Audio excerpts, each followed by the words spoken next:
contrarian advice. But dear manager, have one shot in your team. 1 hour is not enough to evaluate how an interviewee, I'm interviewing them for a job, you drill them for 1 hour and then you take them as an employee for life.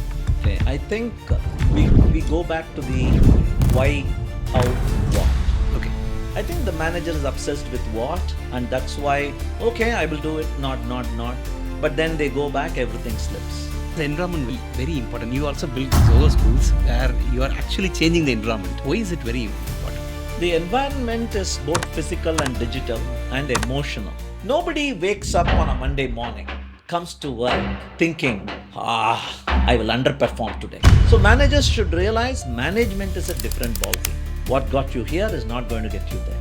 And on top of that, we talked about the octopus brain, liberty. You let them be.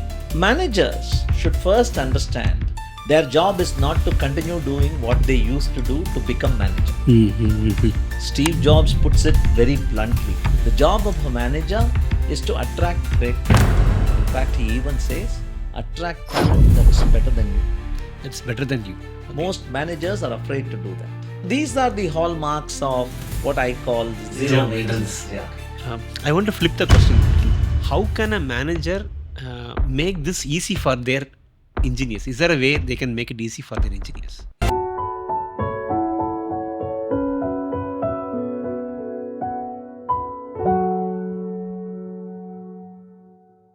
Every week I talk to founders, and one common pattern, one common complaint is about ownership of employees. And ownership of employees manifests through not asking questions, not pushing back on recommends. Basically, the common complaint is they don't understand the why. They don't try to figure out the what. They are so focused on what that only a client escalation or a churn in customer experience makes them feel that, okay, there is a problem. So through my two books, what I learned is that all of this goes directly back to the classroom. The classroom, the 15 years of conditioning that we have from our childhood to school to colleges, they play a major role in the whole silence at workplace. So today's guest has actually flipped the question. He has built a classroom in the last 20 years, no fees, no attendance, no exams. Today's guest is Rajendran Dandapani, director at Zoho Corp and president at Zoho Schools. He homeschooled his own son. Zoho School runs on a basis where there are no exams.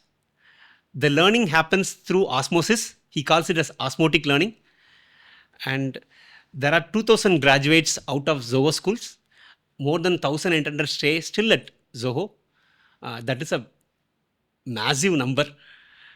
I wish a lot more people graduate out of Zoho Schools and change the way we develop products. I am RK. This is Zero Maintenance Teams. Welcome, Rajendran Dandapani. Namaste. Thank you for having me here. Thank you.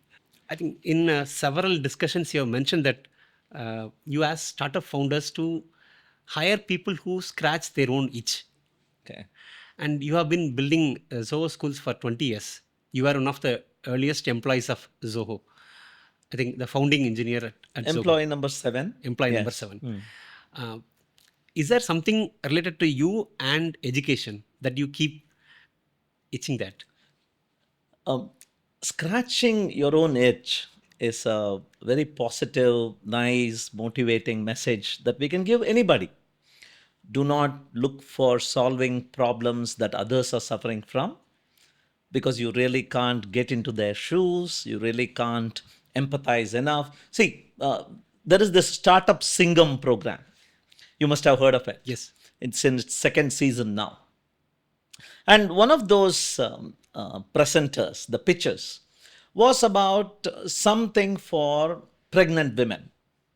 And along came two men. And one of the questions that burst out of me was, how do you know what a pregnant woman needs? Yeah. So like that, it is always probably important and sufficient that you look inside yourself. Abdul Kalam said that very well. Dreams Pati, when he talked about dreams. He said it is those that do not let you sleep. So, scratching your own itch has three great advantages. Number one, you can't ask anybody, even your best friend, to come and please scratch me there. Yeah? There is some decency involved. So, you are the only person who can scratch your itch. Number two, if the itch is strong enough, you will do anything to scratch it. I have known people who have taken a knife to their back because it's an unbearable itch. Yeah. And number three, you will not stop until the itch goes away.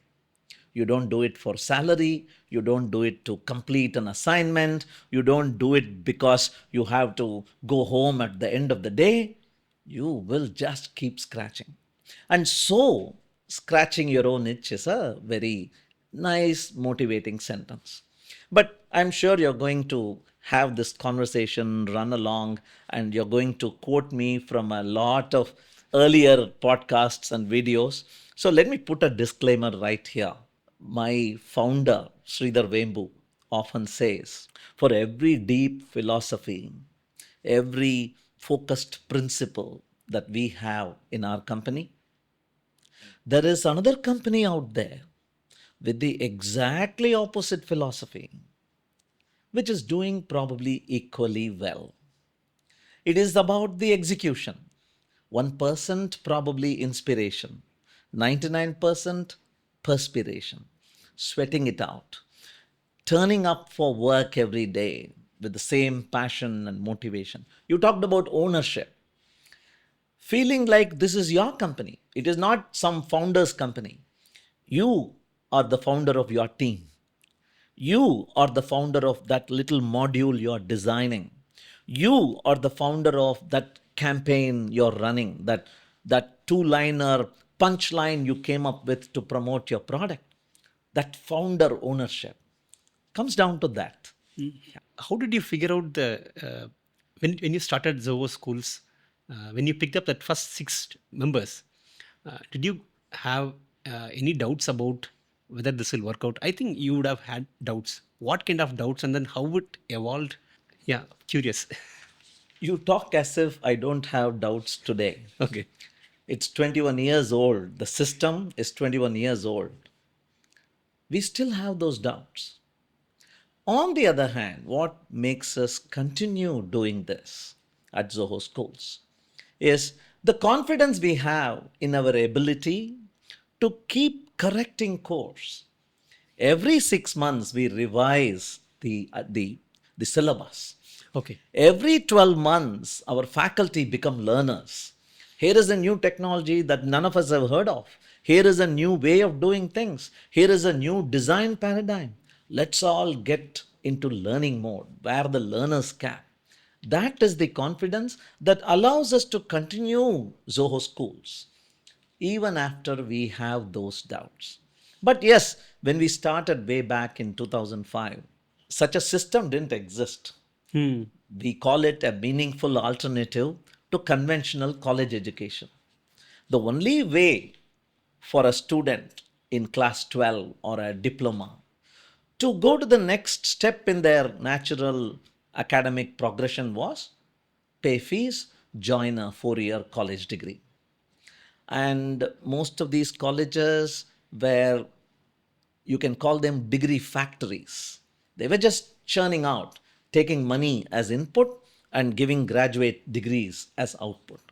Were they really concerned? Was there enough commitment to what happens to the graduate after they pass out of their college? I don't think so. Yes, there is a little placement tamasha that happens, but that's just the first job. And their aim is to somehow bag the highest paying salary and the biggest brand name. Do you look for fitment? Is this kind of personality suited for this kind of role? I don't think they obsess about those. At Zoho Schools, it's a 2 year program. The first year happens in a classroom embedded inside Zoho's own campus. And the second year, they become placed in teams as interns. And during the second year, they learn. You mentioned the word osmotic learning. They learn by watching teams perform, watching teams struggle, watching teams sometimes flop, product launches, competitor launching something else. We suddenly deciding there is this AI wave that's come and this feature is no longer relevant. They attend meetings. They listen to the CEOs talk about the company's direction. This learning cannot happen in a classroom. Amazing. Yeah. So, this is what we try to impart to students at Zoho Schools. If there is anything at all that differentiates what a Zoho Schools graduate goes through in those 2 years from what a conventional college graduate goes through, is, I would say, in Zoho Schools, we do not cocoon our students. Okay. We don't bubble wrap them. Colleges sometimes do that unwittingly, subconsciously. They try to say, this is a learning environment. We don't want to expose you to the vagaries and to the chaos of the world outside. Focus on your learning. And then when you graduate, get into that confusing world. But VUCA, they call it. Yeah, everything is uncertain and chaotic. So in this VUCA world, the only way to learn how to swim in those troubled waters is to swim in those troubled Waters. waters.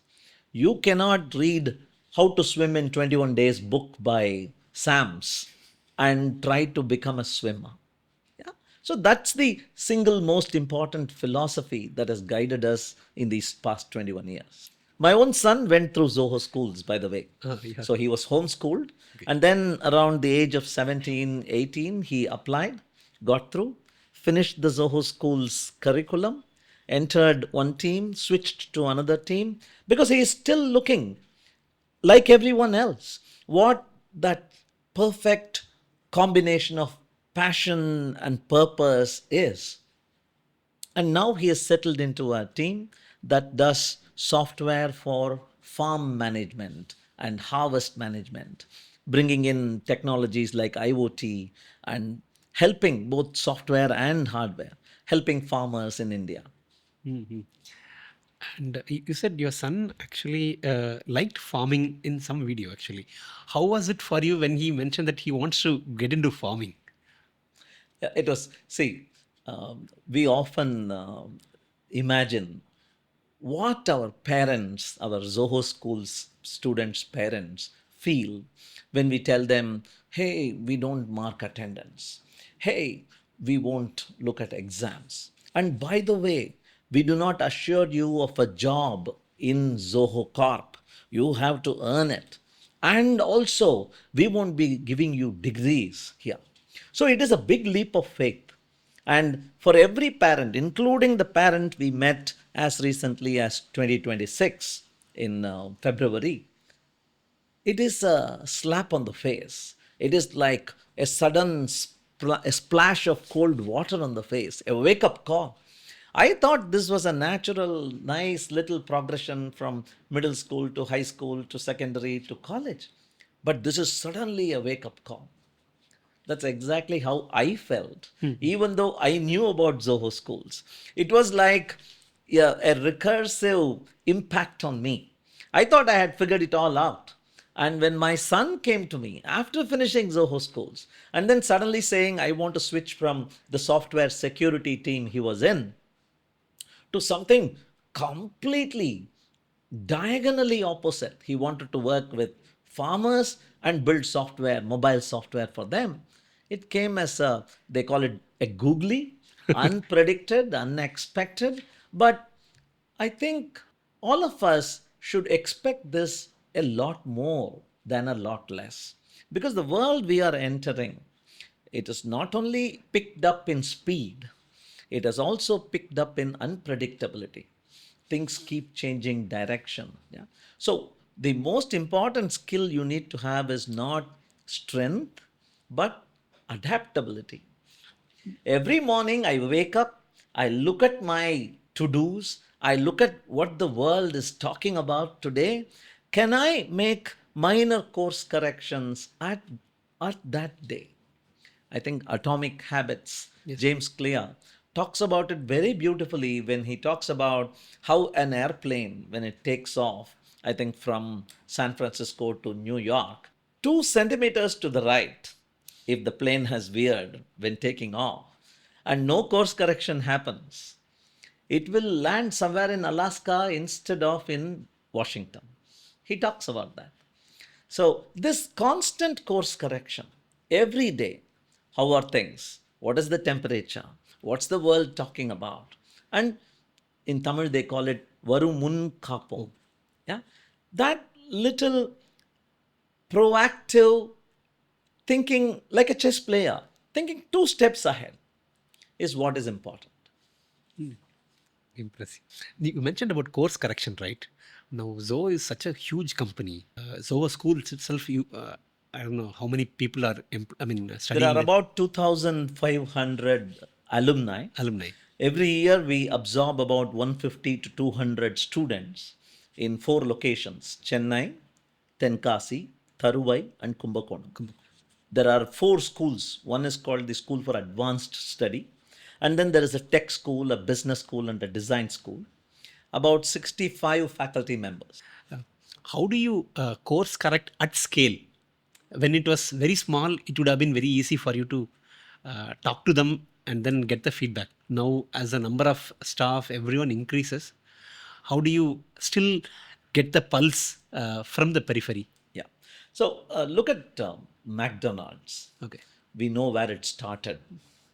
We know how it became that franchisee wonderland. There's a movie, wonderful movie called The Founder, I think, where they talk about how the process was perfected.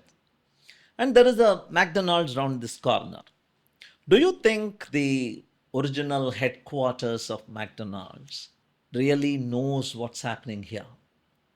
No idea. I don't think so.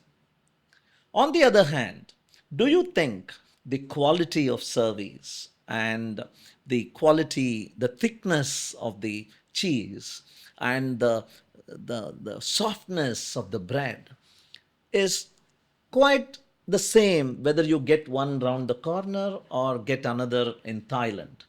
Yes. How did they manage it? By perfecting a process, by creating a set of quality standards, and then letting them be. Letting them be. Letting them be. That freedom. Yeah. So I see that with children. Yeah. Children are not attracted to screens. Children are not addicted to the remote. It is we who push them there because children are interested in tearing things up, touching stuff, throwing stuff out of the window, playing, learning by licking and biting everything. We can't tolerate it in our homes, so we try to take them to what people wrongly think is the safe environment. Sit in front of the TV, Angaparu Attukutti, open your mouth, here is the next piece of food.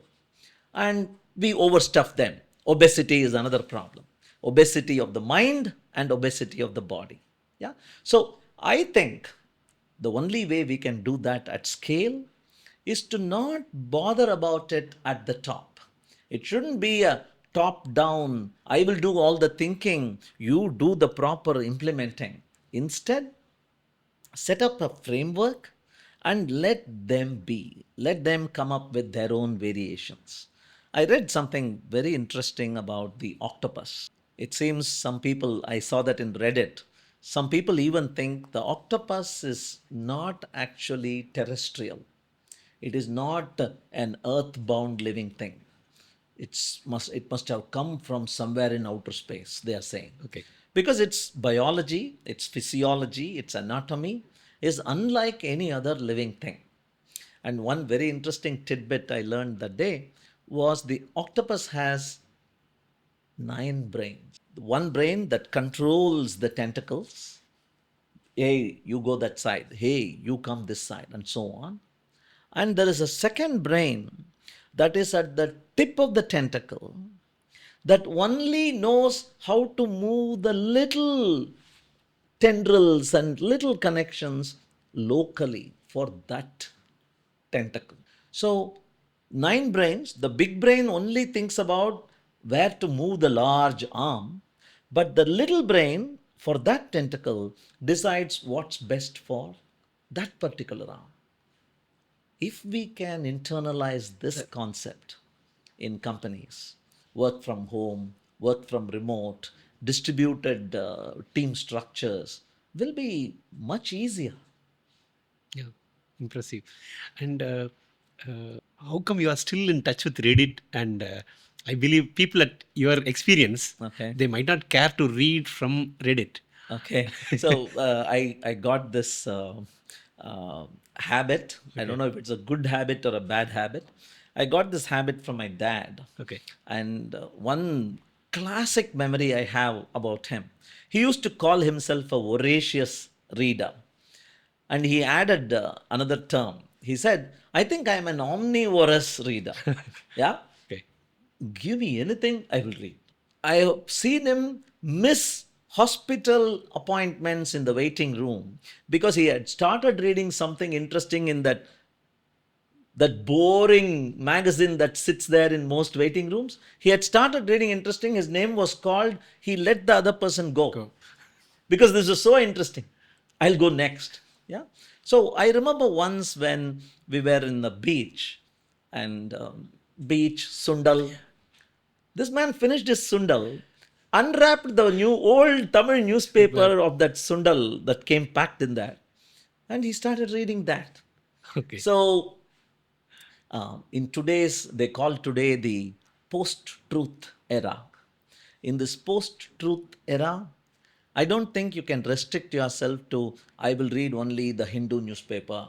I will read only Seth Godin's blog. No. Nobody can claim themselves to be the absolute source of the single place of all truth. Yeah. You told me about how I was homeschooling my son. One of the chapters I introduced in his curriculum was religion. I come from a Hindu family, and I wanted to make sure he doesn't get cloistered into that small environment. I wanted him to explore, learn the goods and bads of everything.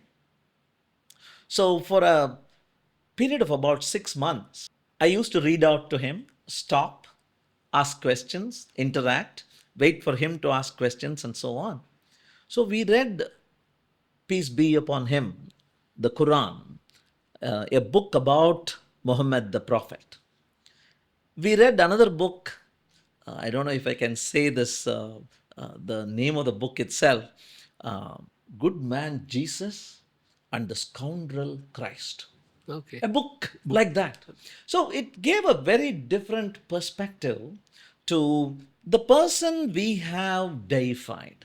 There has been a person called the Prophet Muhammad, called Jesus Christ, probably called Rama.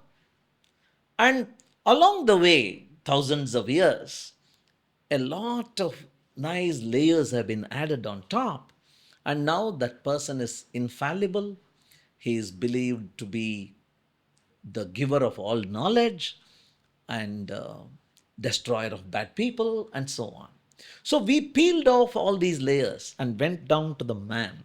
So these three books helped us get that perspective.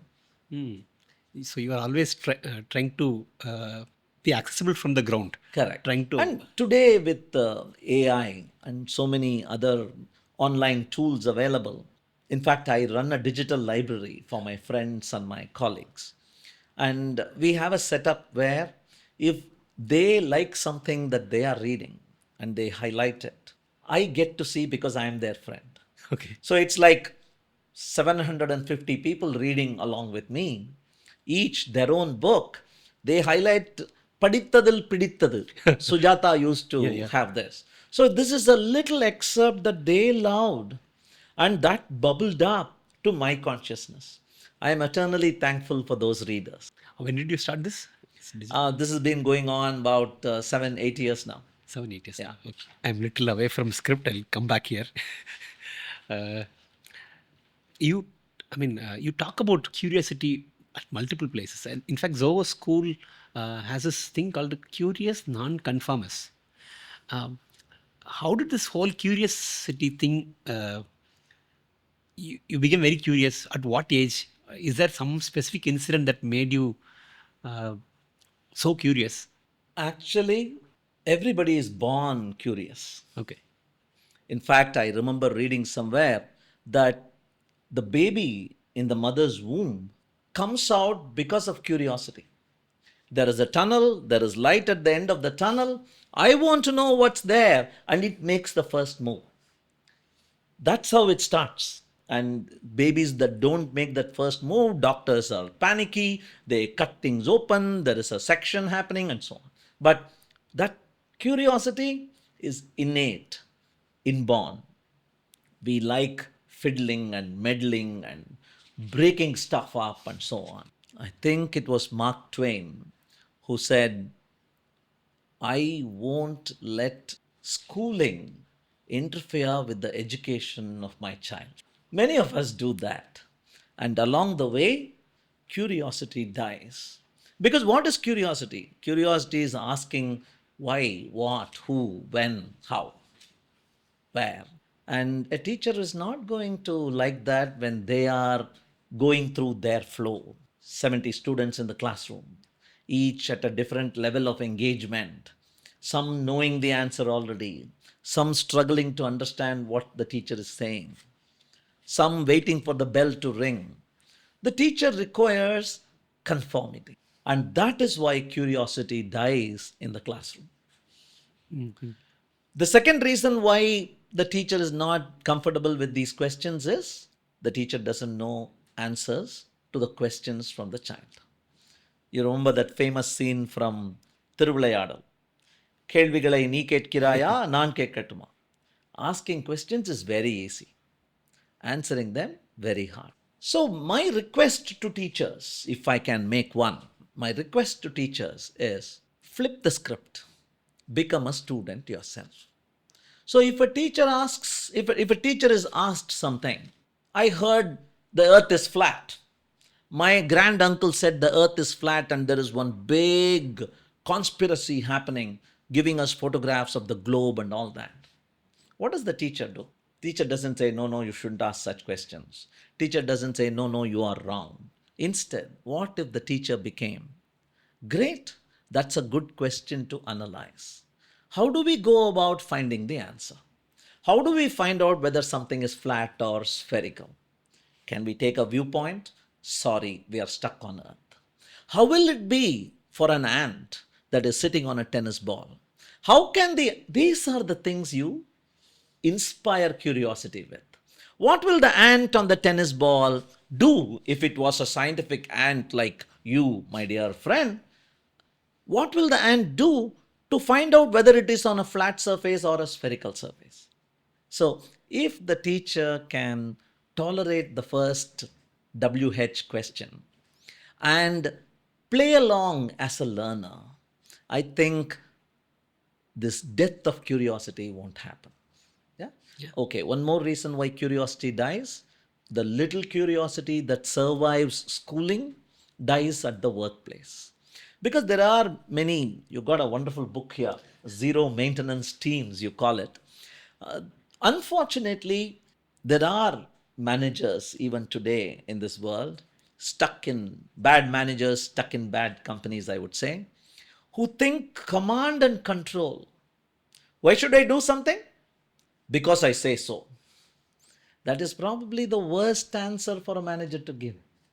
So, the student teacher relationship is pretty similar to the team member manager relationship. If they can understand the new chemistry, the new balance between these two entities, the world will be a much happier place. You said curiosity has to survive schooling and then workplace and all things. Not me, Mark Twain. Okay, Mark Twain. Yes. How was it for you You said about tinkering and other things. When you are in school, as you graduated into college, how did you protect your curiosity?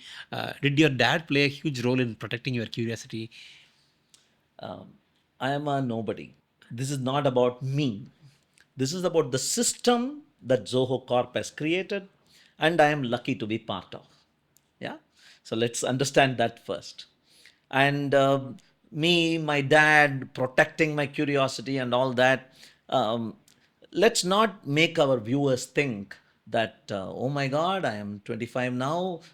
This person says schooling has killed it. My college has killed it. What do I do now? Curiosity is such an amazing, elastic substance. You can learn to be curious. So they have this concept called five whys. Anything you experience, yeah? So this surface of that wooden shelf is brown. If you can ask five whys, you will achieve profound knowledge. You will be asking, the fifth question will be typically an unanswered question in science. Just think about it. Why does a dog's tail always curve? Ask five whys. Yeah. Why is a rubber ball more elastic than a marble ball? Ask five whys. Why does light travel in a straight line? The fourth why would be Einstein and relativity. Yeah. So it is very easy to cultivate curiosity as long as you can shed your ego and become the learner, right? That learner mindset. I was talking to a colleague very recently, and this person said, I find it very easy to say, sorry, I don't know. Can you explain it to me? It is almost disarming. Yeah. So, most employees these days, particularly with the AI wave and all that, they think they know faster, they know more, they know better than their manager. The problem there is they are right. They know. The problem there is they didn't know that it has always been like that. It is not some new phenomenon. For ages, the new employees typically knew more than what the old school managers did. So, one is about knowledge, the other is about wisdom. Wisdom comes only from time, experience, typically bitter experience. Yeah? That is what you lack. I am not sure who said it, but I love this quote. And this quote goes something like this: if only the old could, if only the young knew. That's it. Okay? So the young people don't know, the old people can't. God. If only they can come together meaningfully and try to collaborate, their wisdom passing on here and their bias for action. Let's try it out. Let's do it. Kamala Hassan in what's that movie? The Vikram movie. Path the Kalam, right? That path the Kalam attitude is the youthful attitude. The wise person doesn't have the bias towards action because he has gone through all this. He has struggled. All over his body there are scars. And that's good to have. So, among the greatest teams that exist in this world are the teams where there is the old guiding with wisdom, with a foot on the brake, and there is this young, youthful, energetic, knowledgeable person with a foot on the accelerator. That's what it is. That balance is very Yes. critical. Okay. I want to go back to a question on Zoho Schools. See, structure is usually a proxy for reliability. So usual school systems works in a way where you have an attendance, you have an exam, you pass, and this is how the general structure is. Now Zoho schools have broken all of these things. So uh, what was it standing on? It has stood for 20 years. So Okay. what's a Okay. secret sauce? Right. So, again, for the benefit of the viewers, I may want to tell what Zoho Schools is, first of all. It was a little experiment we started about 21 years ago. And Zoho was not Zoho yet. It was called AdventNet at that time. And we were an up and coming little startup kind of company doing software work. We wanted amazing talent to build an amazing company. Unfortunately, amazing talent said, I will join only amazing company. So that was a problematic loop we were stuck in. So we said, can we look for a way that we can create the talent that we need? Along the way, we asked ourselves a question in our intranet. It was a poll sort of thing. We asked our people, hey, for the role that you're doing in this company today, you're a writer, you're a marketer, you're a designer, you're a developer. How useful and how meaningfully correlated is the college education or the degree that you received? And we were surprised by the answers. About 25% of them said, perfect, I did a BE in computer science and I'm here a software engineer. I did fine arts BA, visual effects. I am here as a designer. But 75% of them gave answers like, college was good, but I tooled around, I wasted money. I discovered what my passion is only after starting to work here, and so on. So we, by the way, the founder of this company, Sridhar Vembu, is an IITian who chose against computer science. He could have taken computer science at IIT Madras and pursued higher education abroad. Instead, he chose electronics. And then he went to Princeton to work in electronics, chip design. Now he is at Zoho, chief scientist, working on software development. In fact, working on software to speed up software development. Okay, I can't tell you more than that. So when we saw these things coming together, how to be our own talent pool, talent creator, and colleges don't seem to be really correlated to what a person does at work. We thought we can create a system ourselves Okay. that we could say, ilam kandru bayamariya. Yeah. So that little calf, the mother cow will be afraid to cross the road. The little calf will just bounce along because it has never faced an accident in life. Oh, let's try it. Oh, young versus old. Remember, I just told you, Yeah. wise wisdom of the old, but the inexperience of the young. Yes. So we said, let's start a training center ourselves. We went to a nearby school in Gindi. We gave a test in Tamil and English, the local language, basic mathematics, 10th standard math, 11th standard math, not higher level math, and some English questions like write an essay, let's see what motivates you, and so on.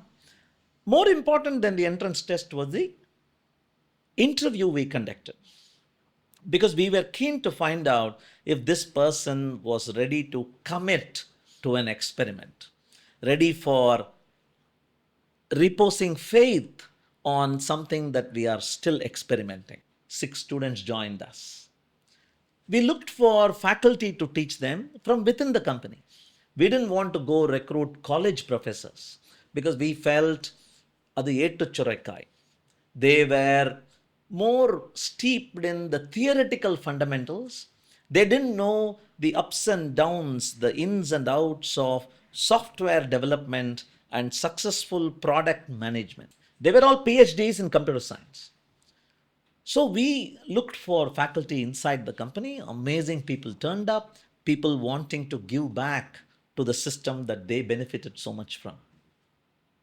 We chose 3 subjects: mathematics, joy of problem solving, Okay. software engineering, not programming, software engineering, and English, conversational English, written and spoken, not English as in Shakespeare. And yeah, so we chose these 3 subjects. We said we will pay them money. They don't need to pay us a fees. We abolished attendance because we felt a student has to come to class because they want to learn. not because they want the tick mark, present sir, present miss.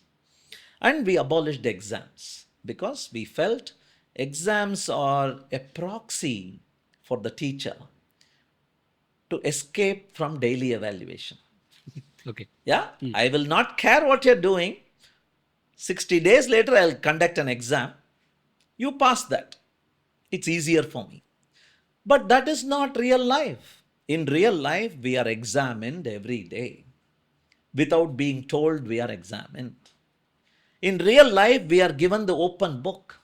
Does anybody, you work in software, has anybody ever told you no Stack Overflow, no Google, no Chat GPT Copilot, do this for me, and do this in 45 minutes, and do not work with the person next to you? You will say Poda and you leave the company, right? Yeah. So we wanted to recreate this environment. An environment as the problem with education was it was creating theoretical geniuses completely unfit for the real world. Yeah, a camel is the king of the desert. You can't ask it to swim. Yeah, so we were preparing camels, but what was needed was swimming. So we said, can we create as close an environment as possible to the real working world? And Zoho was a working world. So we embedded Zoho Schools right within Zoho, Zoho. the company. We brought faculty, part-time faculty, full-time faculty from within the company. We paid them a stipend, these students. Now it is 10,000 rupees per month. It started with about 1,500 rupees per month. And a year later, we embed them in teams. 2 years later, they have the opportunity to become full-time employees.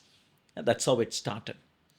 Now, going back to your question about, hey, you abolished exams, you abolished attendance. What does it stand on? Was the question you asked. When we abolished exams, we immediately implied to the students not that there are no exams, but that you are being examined every day. Okay. On the other hand, we are not going to see you compete for one rank, one mark, something above the other person. Instead, we are going to evaluate how friendly you are, how helpful you are, how collaborative you are.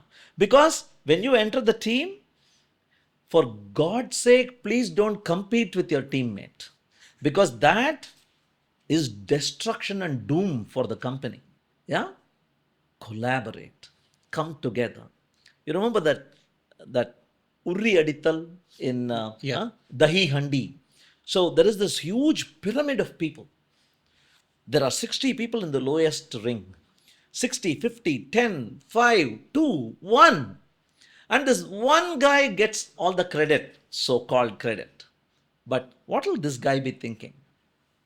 If this guy says, that guy gets all the credit, if I move my biceps, he's dead, then it is destruction for the whole team.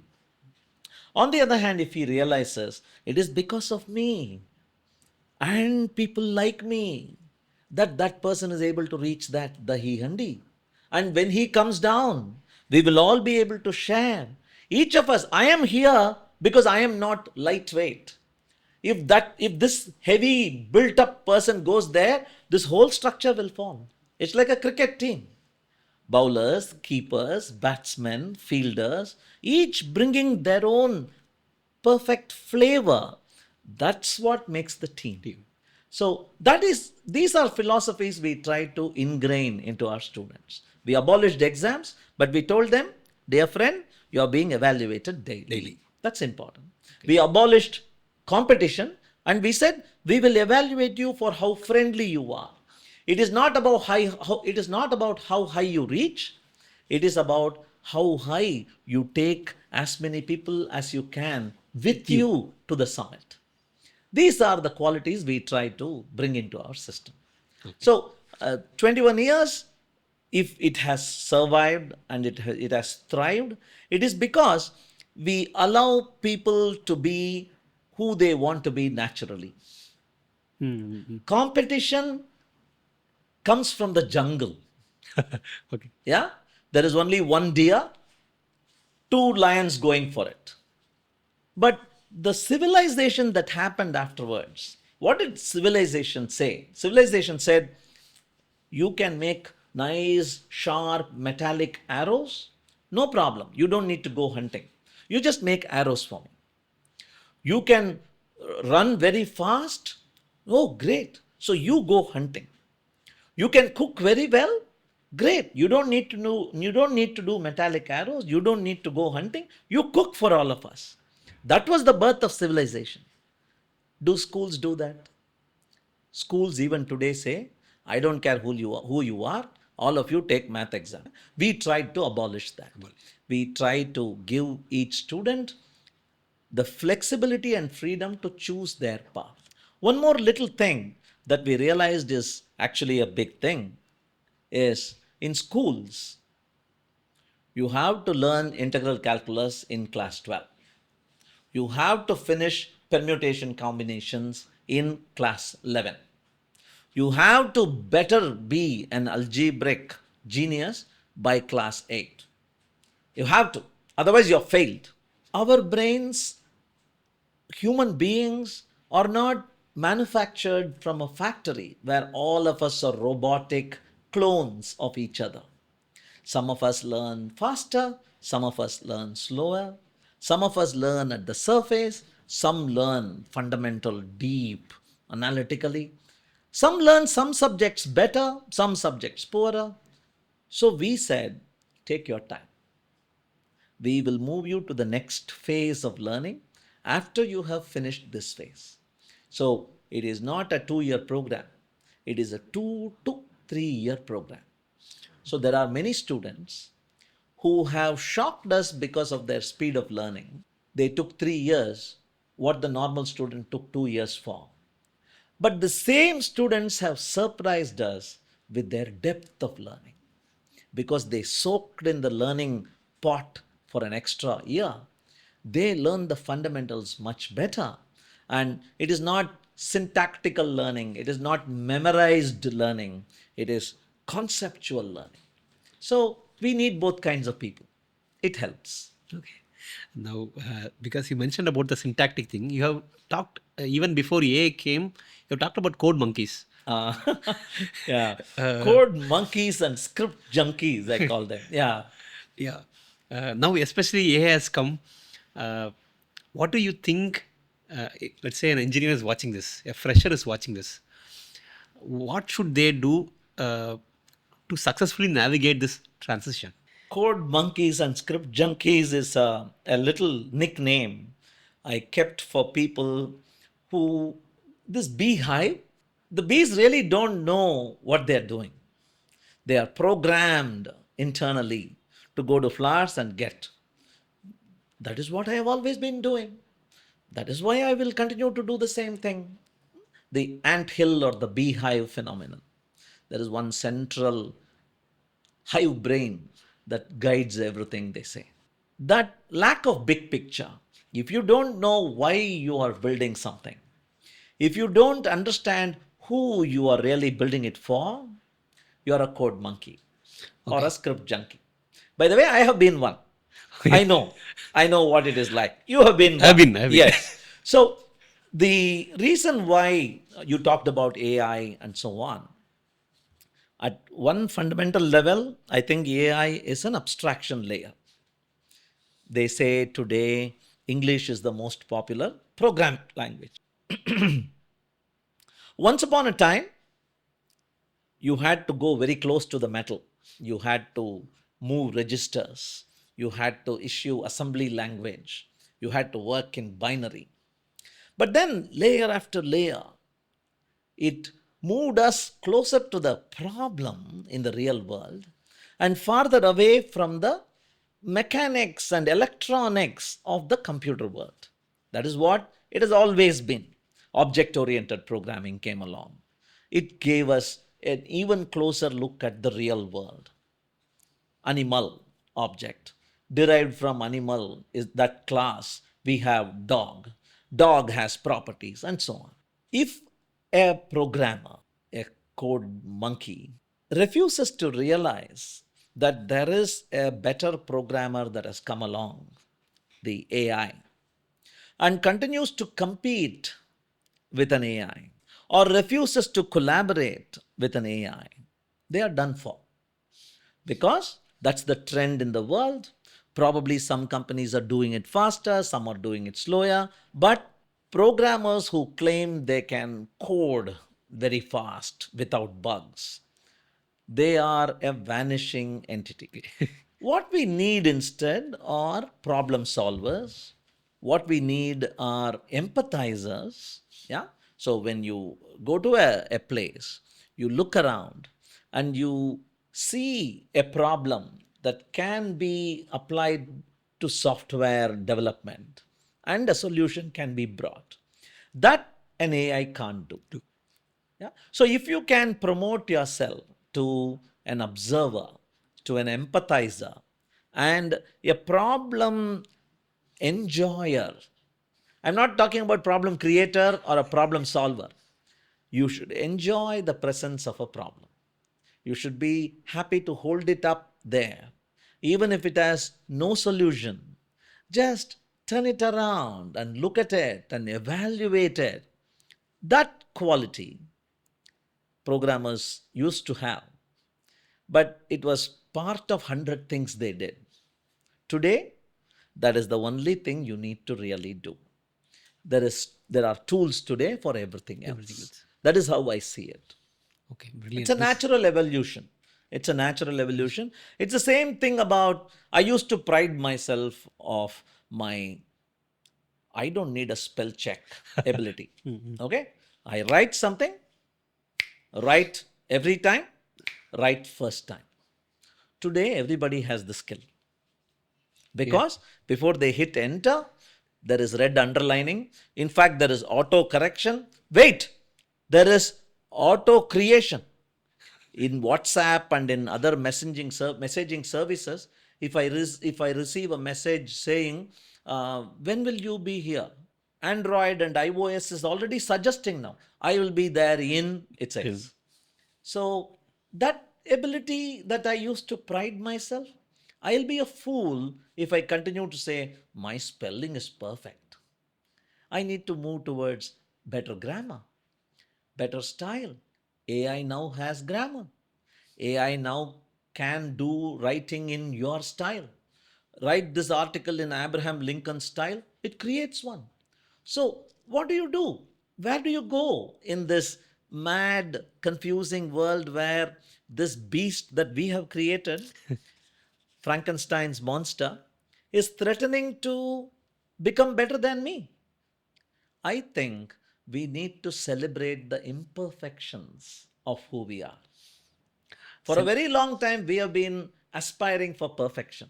I think today the time has come for us to deeply introspect and understand who we are, that unique, special, one in a 8 billion earth that is perfectly imperfect, that is not copyable because it has got imperfections, your kind of imperfections. Yeah. So that is what we will start celebrating more and more as consumers, and that is what we should start focusing more and more as creators, is my opinion.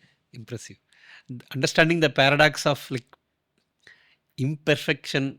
How do you pass down these? You have There is this ad, kurkure ad. கோணலா இருந்தாலும் என்னோடதாக்கும் yeah. टेढ़ा है पर मेरा है. I think all of us have homes. All of us can dream of a bigger home. All of us can look at Ambani's home, for example. But at the end of the day, we come back to our home, our customized, perfectly imperfect home. And that is what makes the house the home. So if we can do that to each of our creations, this is my music, this is my writing, this is my code, and this uniqueness is what the world wants. The world doesn't want perfection, the world wants warmth. Human beings, they are social animals. They want people to recognize, appreciate, acknowledge. I had a colleague, this story has to be told. This person was angry with me. I asked why. And she said, for the past 5 days, 4 o'clock to 6 o'clock, I have not been at my place. You didn't ask me why. Okay. I thought I was managing it well. Mhm. I thought I didn't even acknowledge your absence because your work was going on, you were contributing. We are not a team or we are not a company that tracks the clock time in and out. You were contributing. I didn't notice. She had been going 4 o'clock to 6 o'clock in the evenings to an adjoining Hindi tuition center to learn the language. And she is unhappy that I didn't micromanage. Her philosophy is, where is she coming from? She says, doesn't matter whether I come or not. Am I that insignificant? Okay. Okay. Right? So that is when I understood, oh, okay, there is this innate need in each of us to be acknowledged, to be counted. All of us live in families where we are lucky to have a mom or a wife or a cook, a chef to make us coffee. That one day the decoction is not strong enough or they have added too much sugar, we frown and we shout.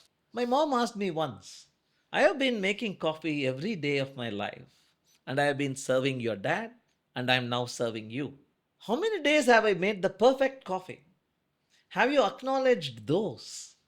Yeah. So this sense of acknowledgement is what we will all move towards, where the exact perfect version of ours will be taken over by AI and robots. They will be able to do the best, but we will not pay for the best.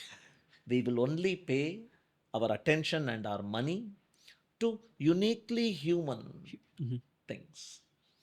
You saw that catch Ishan Kishan performed twice in the finals of the T20 World Cup. Amazing catch at the boundary line. Why are we celebrating it so much? If a robot with 6 eyes, lubricated wheels instead of legs, and 4 hands caught the ball, would you clap? Because there can be a robot with 6 eyes, 4 hands, wheels, 360-degree rotation. It need not even have the inflexibility of our elbow. We cannot bend our elbow downwards. A robot can. If it catches, will we appreciate? We appreciated Ishan Kishan primarily because he has the same limitations that we have. He doesn't have a jetpack. He doesn't live on battery power. He is confused by sounds coming in from, he is playing in his home turf. He understands what is called pressure to perform. A robot doesn't have all that. He runs on 2 feet. He has 10 fingers to catch. He sweats. Mm-hmm. We do all that. But we appreciate him because he is doing what we are not able to do. He's doing what we secretly tell ourselves. If only we struggle and train and practice and do, we can probably reach there. The robots and AI has gone far beyond. So I come back to my line, code monkeys and script junkies. Understand what your imperfection, make it sellable. Make it celebrate. Amazing. That's what it is. See, most workplaces, I think I read this in one of your in a blog or in one of your talks. You talk about Zoho telling people the why, asking them to figure out the what, but you will not intervene in the how. How? How did this whole philosophy evolve? Why this has been reaping benefits for you? Why this is something that rest of the Indian companies should invest in it? Not just companies, Okay. not just Indian companies, everywhere, colleges, schools, even families, Families. parenting. This is great parenting advice. And this comes from Simon Sinek. Start with Why. Wonderful book. Great TED talk. And he followed up with a second book called finding your why. Because the why is the reason you exist. Yeah. So if you take Apple, for example, like a bicycle for your brain was the punchline Steve Jobs came up with. And he said, Microsoft had a beautiful line once upon a time. Microsoft said, to realize the potential that you are capable of. We, as a software company, are here in business to realize the potential you are capable of. The focus is on you. You. It's you. Yeah? Think different, Apple said. So that is the why. Why do we exist? What is the why of ISRO? There is NASA. There is this European Space Agency. What is ISRO doing? How many years people questioned it? And ISRO kept on because it had a strong why. It has to be indigenous. It talks about how we have to protect ourselves from unfriendly neighbors.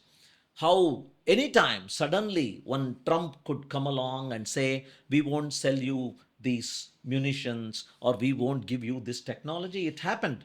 Cryogenic rockets, Russia said, I can't. And that's when we built our own rockets. Mangalyaan happened because once upon a time we did that. So this make in India was our why. Once that why filters downwards in the organization, every employee starts thinking that is our why. The why is transferred downward. What they identify for themselves. This is what I'm supposed to do. I really pity the company or the parent or the family where the what is given from up above. Again, going back to the octopus tentacle. This brain cannot know what to tell to that brain. Hey, do something good. I don't know what you're seeing. Correct. So the why will take care of the what, and the how, like I said, the youth are smarter and faster. The how, please do not give the how. Please let the person who is doing the job for you come up with something so amazing and surprise you. Yeah, because you are old school. You are the why person. So the why person continues to keep saying, this is our philosophy, this is our principle, make in India, be indigenous, be friendly, this is our dharma. Walt Disney, what was his why? He said, tell amazing stories. Yeah?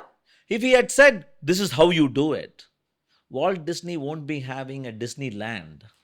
Because Disneyland was not Walt Disney's original idea. He was drawing mouse in paper. Yeah? Disneyland was somebody's what and somebody's how, who had inculcated the why from Mr. Walt Disney. That is why I keep saying, that is why Simon Sinek, I strongly encourage our viewers to read those books and watch that TEDx talk. He says the three circles, concentric circles. People buy the products you create and the services you deliver for the why, not for the what, not for the how. There's a wonderful Rasa Vadai in Adayar Ananda Bhavan or Ratna Cafe. Please go eat that Rasa Vadai, they say. Not because that's Rasa Vadai, that's the what. Not because they simmer it at 20 degrees Celsius above the room temperature for 2 hours. That's the how. But what's the why? The why is we intend to be as authentic as possible and bring the recipe of the local neighborhood to you. So that is how I differentiate between the why and the how and the what. In the last 25 years of your journey, what was one thing that was a blocker for uh, sending the why down the line? A blocker for Blocker. sending the why down the line. Yeah. I think we all face it.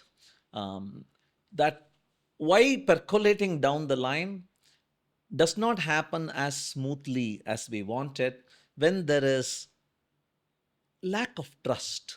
And lack of trust is, it's easy for managers to say, my people don't trust me. What do I do? But then, whenever you point a finger and say, you don't trust me, the reverse finger that points at us is, hey, you are not transparent enough. Okay. Yeah. So just last evening, we were discussing about an appraisal system in my team. And managers thought the appraisal system, how the inner, the mechanics of the appraisal system should be known to the managers. What should the employee know? What should the employee know? The employee should know what the salary is, what the hike is, probably what the rating is every year.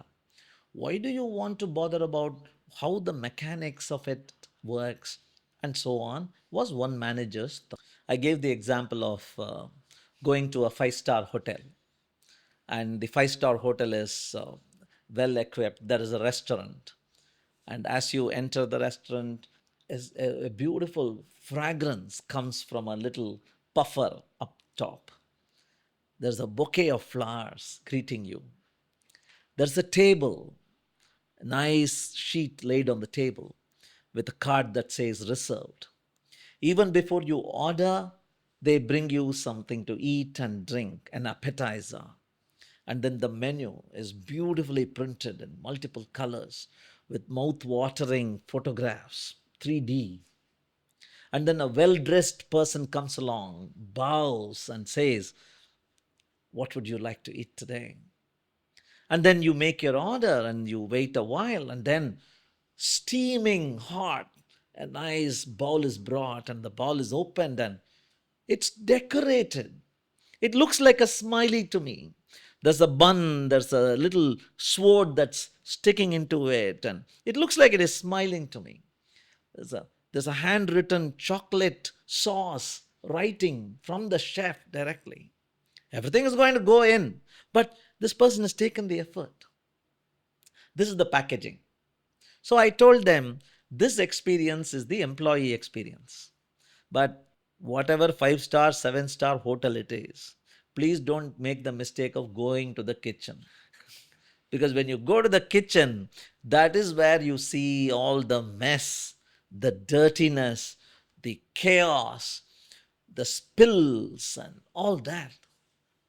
This difference, the difference between what's cooking in the kitchen and what's brought to the table, we should try to reduce this difference. Okay. Yeah? Pizza Hut and Pizza Corner do a great job of reducing that difference. Because when you go to Pizza Hut, there is a glass covered kitchen.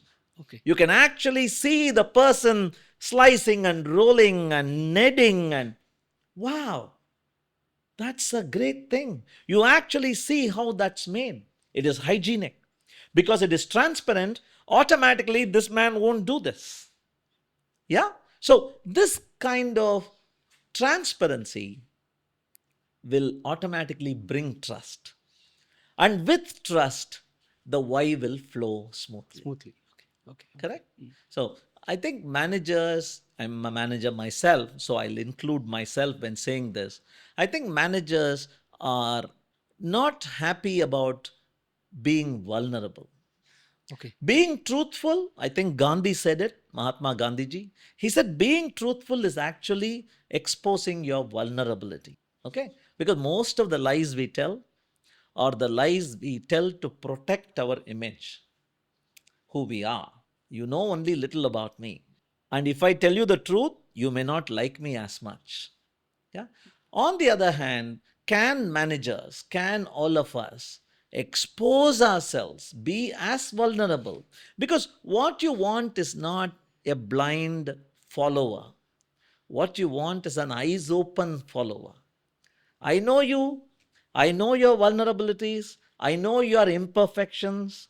I still feel there is some synergy between us. There is something that I can learn from you, something that I can give you. Let's be on this journey together. That is the right approach for management, I feel. So, how does the why flow? Trust. How does trust come? transparency, Transparency and vulnerability. vulnerability. I don't know is the most expensive word in Indian workplace. If you ever say I don't know, then you are considered as a stupid, ineligible person at work. But during the whole conversation, you have mentioned repeatedly that we will never know everything. Curiosity is the only way to learn. How, if let's say a founder or a manager believes it, and then the entire environment doesn't support it, how do they start incentivizing? I don't know.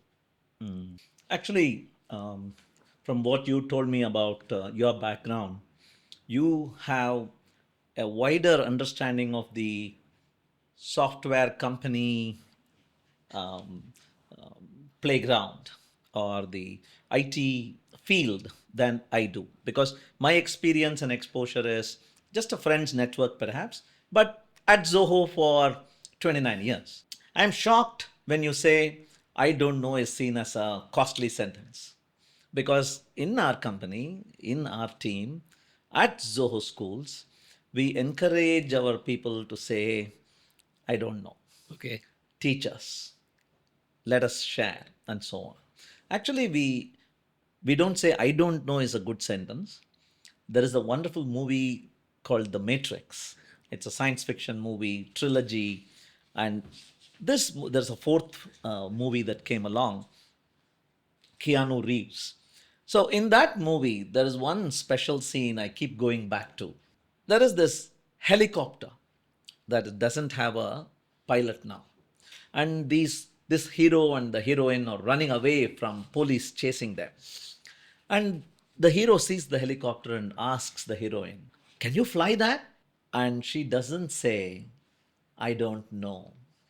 She doesn't say, "No."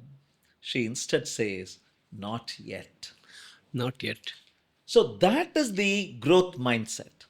So immediately what happens? She asks her operator in the real world. She's in a virtual world. And the operator loads the pilot program. And in 15 seconds, she learns what it is needed just in time. And she says, "Come on, hop in. I can now drive the helicopter, fly the helicopter."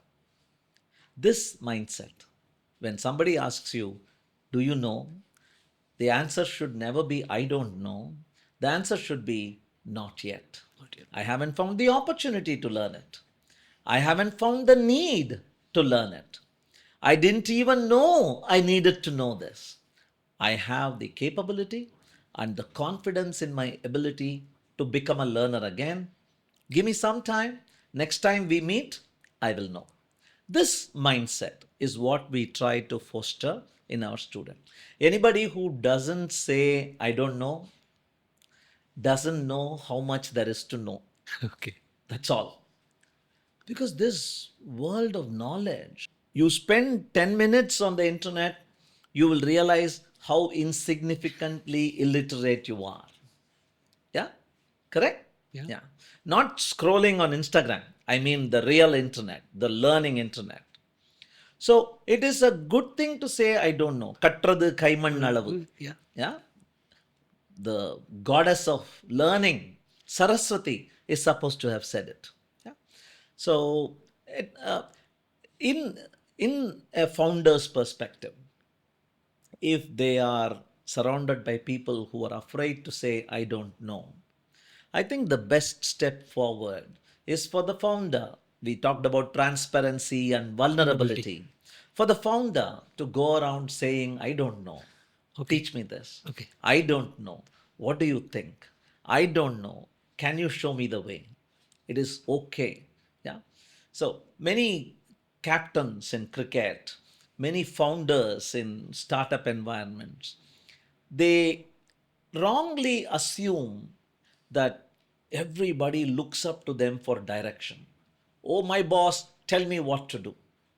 In fact, good founders look to all these people for suggestions, guidance, and then they use their own sense of wisdom and their inner moral compass and come up with, "I think this is the right thing to do." So when a king decides where to attack next, he has lookouts.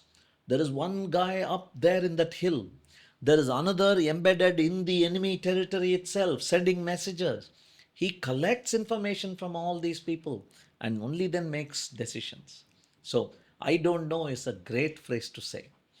Okay. You also, I don't know is not yet. Not yet. Okay, amazing. Is there a story or a specific case study? Not really case study. A story in the early days of your work where you made someone acknowledge they don't know something. Um, we made them acknowledge that I'm not a confrontational kind of person. Okay. And I have surrounded myself with people smarter than me. Okay. Yeah. If there is any little success that I have seen, it is because I have understood that the best learning you can get is when you are not the smartest person in the room. Okay. Yeah. So there are people who are better coders than me, better designers than me, better speakers than me, better visionaries than me that I rub shoulders with every day. And I gain more than they do. That's a secret. Okay. Yeah. Okay. There is But plus one more thing, it's not wrong to make mistakes. Hmm. A colleague once told me, making the same mistake again is the mistake. Yeah, the first time you make a mistake is not a mistake. The second time you make the same mistake is when the mistake really happens. Jeff Bezos, the founder of Amazon, he said, failure for me is data. Failure for me is data. Data that I can use to prevent that failure happening ever again in my company, in my team, in my life. It is data. The problem starts only when you don't learn from data. Yeah. You bang your head against a wall. You don't bang your head again against the wall.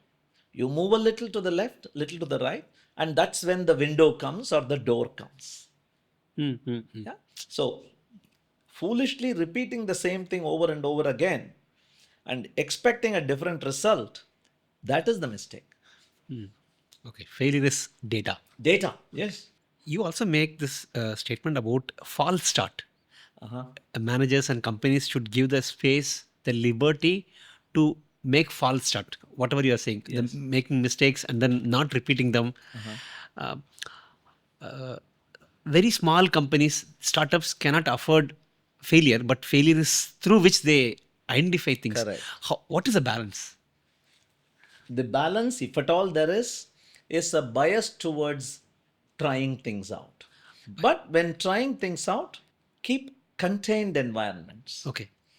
You're going to play with explosives, don't play in the hall. Go to a little bathroom, have a metallic cover over it, wear gloves, wear eyeglasses, and try. Because the explosion then is contained. And do fast experiments. Fail fast, they Fail say. first.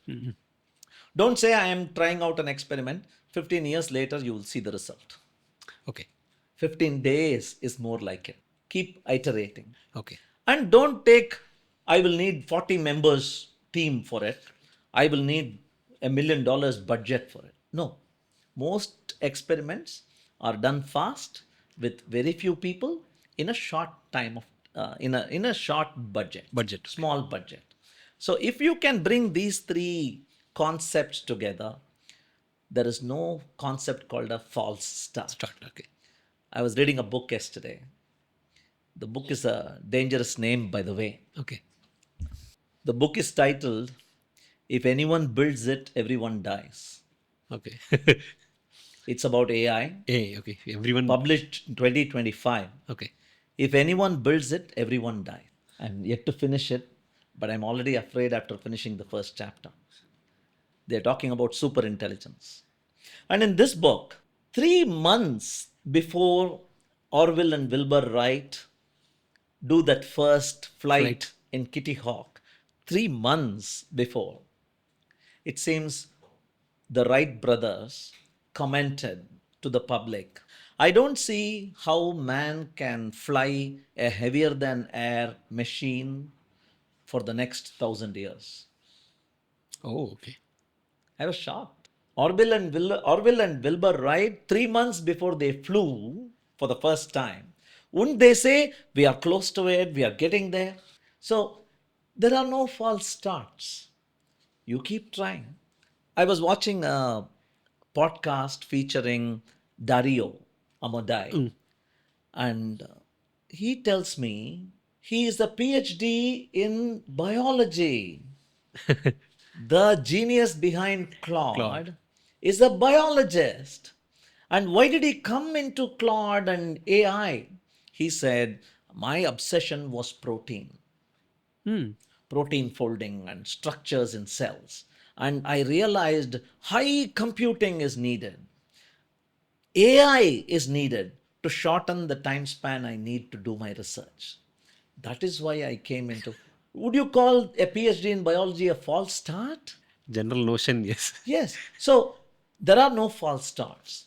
As long as you have a global north, a true north, a compass that keeps showing you.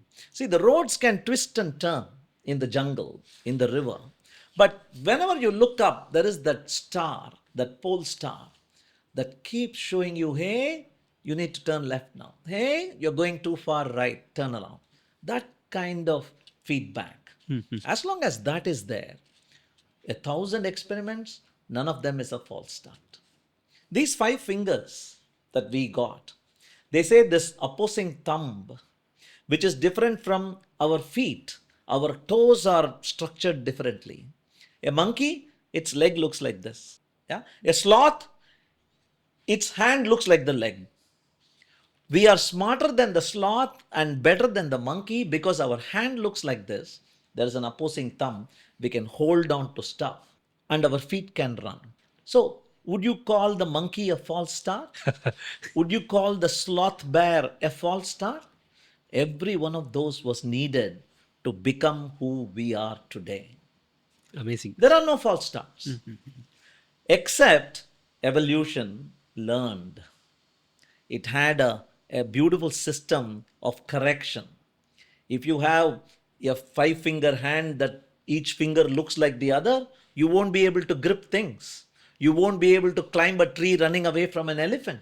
You won't be able to grip a beam, a wooden beam, and throw at somebody. So you will lose the ability to live long. You will lose the ability to have a wife or a husband. You will lose the ability to have a baby. Your trait will not get passed on to the next generation. You and your concept of 5 same fingers will die with you. That is a false start. False start. Yeah. So as long as you keep learning, I don't think there are any false starts. So Indian IT services was built on more people and more revenue, and Zoho was built in a different way. Now A breaks the equation with regards to Indian IT. Now agents can be, agents can be fired, and then it can take it can mindlessly iterate and then arrive at a solution. What happens to companies that never learn to build products? I don't know if product building is the only way here. Okay. Each company can carve its own path forward. But I completely agree. The concept of I want to do more revenue, I want to become a larger company, let's recruit more people. That direct one-to-one equation will die. Okay. But there is this notion, many people seem to be thinking here, that the era of software engineers and high pay for software jobs is done, gone. The computer program called AI will do everything we need. This is the personal opinion. I do not reflect what Zoho as a company thinks about it. But Zoho is made of people like me. And there are some of us who think this is too simplistic an approach. Okay. Yeah. Just because AI can do code, do we not need engineers anymore? Is the wrong notion. Okay. First up, there is this idea of the human in the loop. You need to have human oversight. Some human being who goes through what's being done, whether the reasoning is right, whether there are no hallucinations, whether it is really production ready without bugs and so on. First of all. But even if an AI comes along and says, I can actually do the testing better than you, what are you doing anyway? You have a checklist. Please check whether that condition is satisfied. Please check whether this SQL injection has been prevented. Please check if this vulnerability has been sorted out.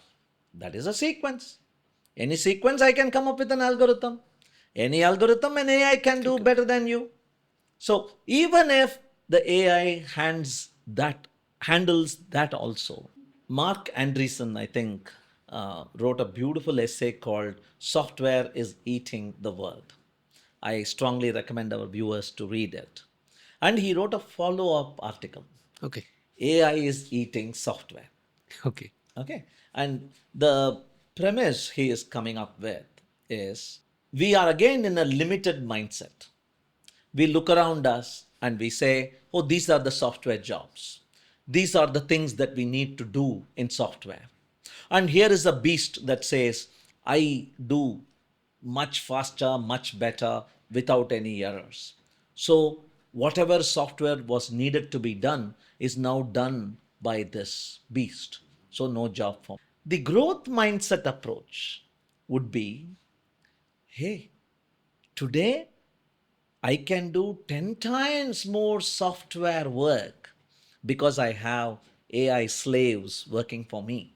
You think I'm one person, but I am actually 10 people. My agents can do a lot more work. So I start looking around myself. I referred a while ago to the joy of problem finding, yeah, the joy of problem experiencing. I was looking at this mall, and this mall had a security guard, and this guard had a panel of 16 TVs in front of him, and he was drinking coffee. How many movies we have seen, we have watched, where there is this security guard with a panel of movies, live camera feeds, and there is somebody who has hacked into the system.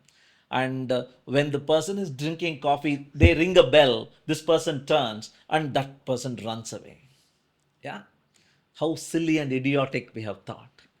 Today, this security guard is not needed anymore because this video feed can be fed into an AI. Some programmer has to write the code, by the way, but it can be fed into an AI.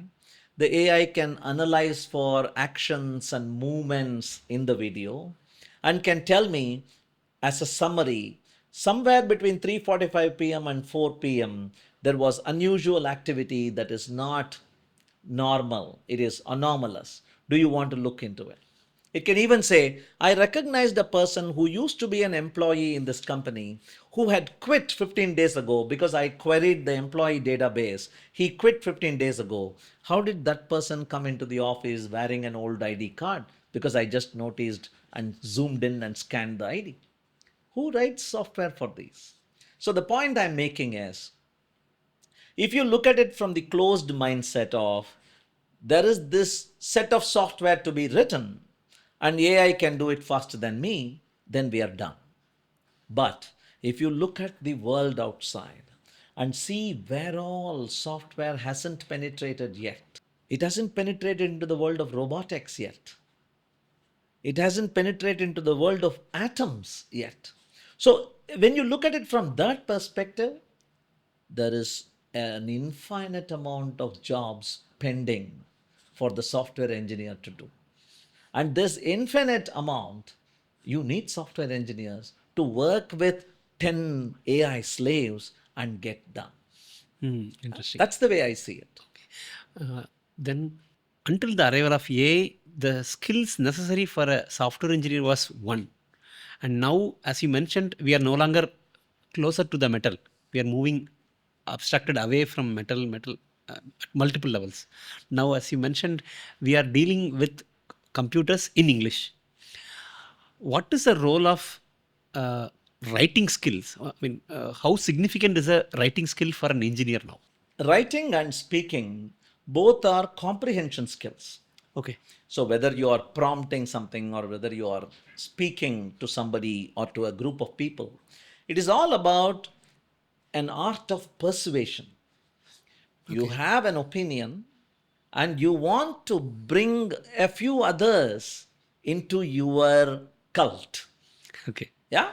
You are subscribing people into your cult. J.K. Rowling created a world of witchcraft. Yeah?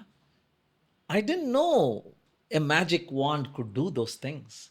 I never imagined there could be a school for magicians' children. She created that world out of nowhere. Just looking out of a train window, she did that. Yeah? So, this sort of visualizing something and putting it in words, either written or spoken, I call it the art of persuasion. I believe in something. Give me 10 minutes, I'll make you believe in the same thing. I think it is important not just for software engineers, it is important for every human being. In fact, I will even oversimplify it to this: leaders, celebrities, rich people, smart people, Nobel Prize winners, scientists, innovators, visionaries, versus the common man, the sheep of the world, who are just dumb followers. The only difference when it comes down to, boils down to that one difference, I would say it is their ability to persuade. Mahatma Gandhi persuaded. He started walking. People walked behind him. That salt march, Dandi's salt march, he walked. He shed his clothes and said, I will wear khadar. People followed him. Hitler also did the same. Steve Jobs did the same. Elon Musk is doing the same. I think the ability to persuade and convince, communication skills, extremely important today Okay. Okay. because we are outnumbered. Already there are more electronic brains than there are human brains. Okay. Yeah. Yes, because there are chips. Every drone has a chip. Chip. Every watch has a chip. Now imagine in a little while from now, a couple of years from now, AI is also injected into those. Your phone is going to be smarter than you, your watch is going to be smarter than you, your AC is going to be smarter than you. So you're going to be immersed in a world where you are outnumbered by the smartness around you. The only way to survive in that world is to get closer as a human tribe and have local leaders, cult followers. How do you do that? How do you do that? You do that by communicating, persuading. I think it is very important. Unfortunately, I'm actually unhappy about it. Unfortunately, we think it is all English because LLMs got trained in English. That's the most common language. Chinese LLMs are not accessible to us, and so on. But I dream of a day where Tamil, our state's language, Hindi, our nation's unifying language, becomes equally powerful.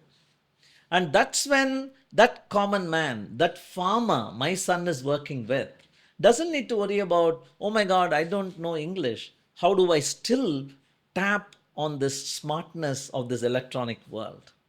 A time will come. But even then, persuasion becomes an important skill. Persuasion begins. That ability to persuade. Thiruvalluvar didn't know English, didn't need to know English.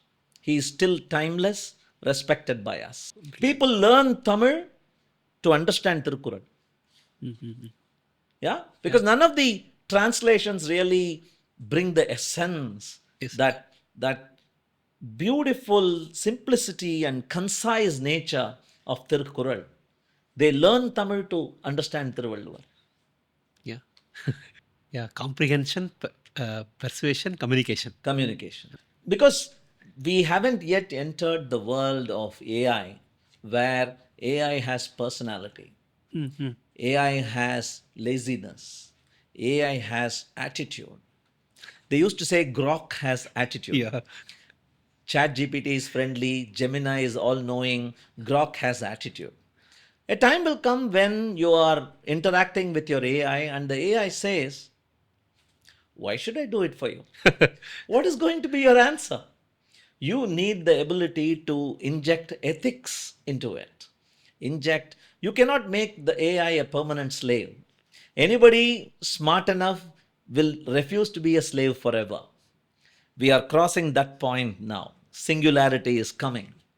How are you going to convince and persuade? Uh, let's say a college student graduates now. He's looking for a job.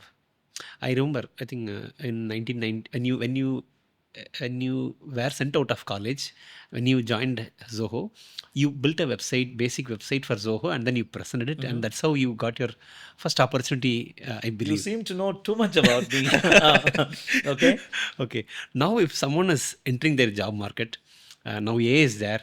The same programming skills, they are important, but they are not as important as it was back then. What would you say them? What would be your recommendation for them to apply for a job at Zoho, or for in that sense any company? Yeah. So I think you're asking about today, Yes, right? today. Not 10 years from now. Yes. Because 10 years from now, it'll be unrecognizably different. Today, the the level AI has reached and the way they benefit humanity and aid a developer or a creator is they can create beautiful things. Anybody can create interesting, beautiful things. But AI doesn't have the ability yet to create exactly that beautiful thing that I want. Okay. Yeah. So it is now a pressure or a responsibility on the interviewer to give a problem statement with extreme customized narrow definition, the problem statement to the attendee, to the interviewee, so that they can't just create some generically beautiful thing and dump it on us. Yeah? Because today AI is very good at generating images, generating software, generating web pages, generating content, articles, essays on topics that it can hallucinate on.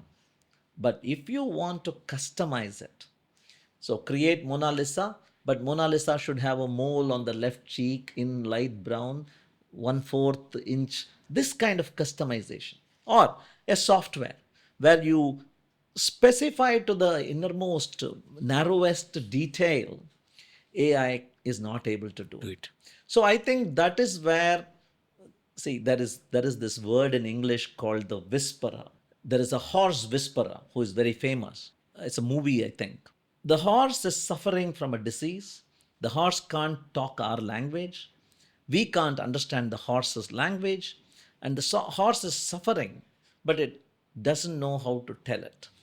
The horse whisperer goes, pats it, and understands and cures. There is a series on TV, I think, called The Dog Whisperer. Okay. So this is an adamant, stubborn, irresponsible, misbehaving dog.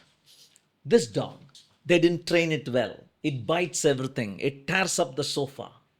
They bring the dog whisperer. The dog whisperer spends some time with it and he is able to bring good manners, cajole the dog, understand what it needs, advises the pet owners not to do something and to do something else. And the dog is magically changed. You know what we are looking for at Zoho today? What any founder should look for? We should look for AI whisperer. Yeah? Because I today I have AI, you have access to the same AI, but what we can produce is immensely different because you have the code whispering ability, the Gen AI whispering ability. You have some vision of how it should look, how it should work. Can you translate it into ideas and words and convey it in a prompt that works magic on that AI? That skill, rare commodity, nobody teaches it. Those people are the most wanted today. Today. On the other hand, If you are such a person, don't get into a job. Start your own company. Okay. Yeah. Thank you. This is going to be very helpful for a lot of people. Uh-huh. I actually run a community called Zero Maintenance Engineers, the name that Okay. you used actually. Okay. So we have around 164 people. Okay. I'm actually trying to get them on board into this particular skill. Zoho has an interesting product called Zoho Community Spaces. Okay. We would like to have you on board there. Yeah. Yeah. Happy to join there. And in one of the recent interviews that I watched, you mentioned the word zero maintenance engineer. Don't let your manager chase updates. Don't make their job harder. Share the updates voluntarily. Make their job easy. Uh, how did you arrive at this term? What I mean, for an existing experienced engineer and for someone new joining the workforce, I believe this particular term is very, very critical, but it is one of the hardest to internalize. Have you mentored people specifically on this particular skill? Mentoring is a heavy word. Okay. But I teach at Zoho Schools. Okay. And that's where every year when they leave after the first year, they ask us, we are going to enter teams now. What do you think we should do? What do you think we shouldn't do? And so on. And every year we keep repeating the same piece of advice because this is timeless. Managers are human beings and they have the same problems that everybody else does. And they have the additional responsibility and burden to keep the trains running on time and so on. The maintenance word comes from a joke my brother in law used to crack. He used to say, some wives are high maintenance, Okay. some wives are low maintenance. And he used to crack jokes like that. By maintenance, he meant the amount of mind time, the amount of effort, the amount of money you need to keep spending to keep that wife. Okay, it's probably getting a little gender biased here, but I hope you get the message. Yeah. To keep them happy, if somebody is low maintenance, it's like a plant. Every day, 5 drops of water, and you need not even look at it. It'll take care of itself. But a dog or a cat is more maintenance than a plant. Yeah, that's the idea. Okay. So when we brought the word maintenance into the team, I told my students, hey, you're all going to enter the team now. And what will the manager want? They will want zero maintenance teammates. Yeah. They will want you to come, be the plant, be the plant. And The plant is doing a very important job. It is taking all the carbon dioxide I am breathing out and giving fresh oxygen. The plant doesn't exist 2 days later, we will start suffering. So you are doing an important job, but you are self sufficient. You are taking care of yourself.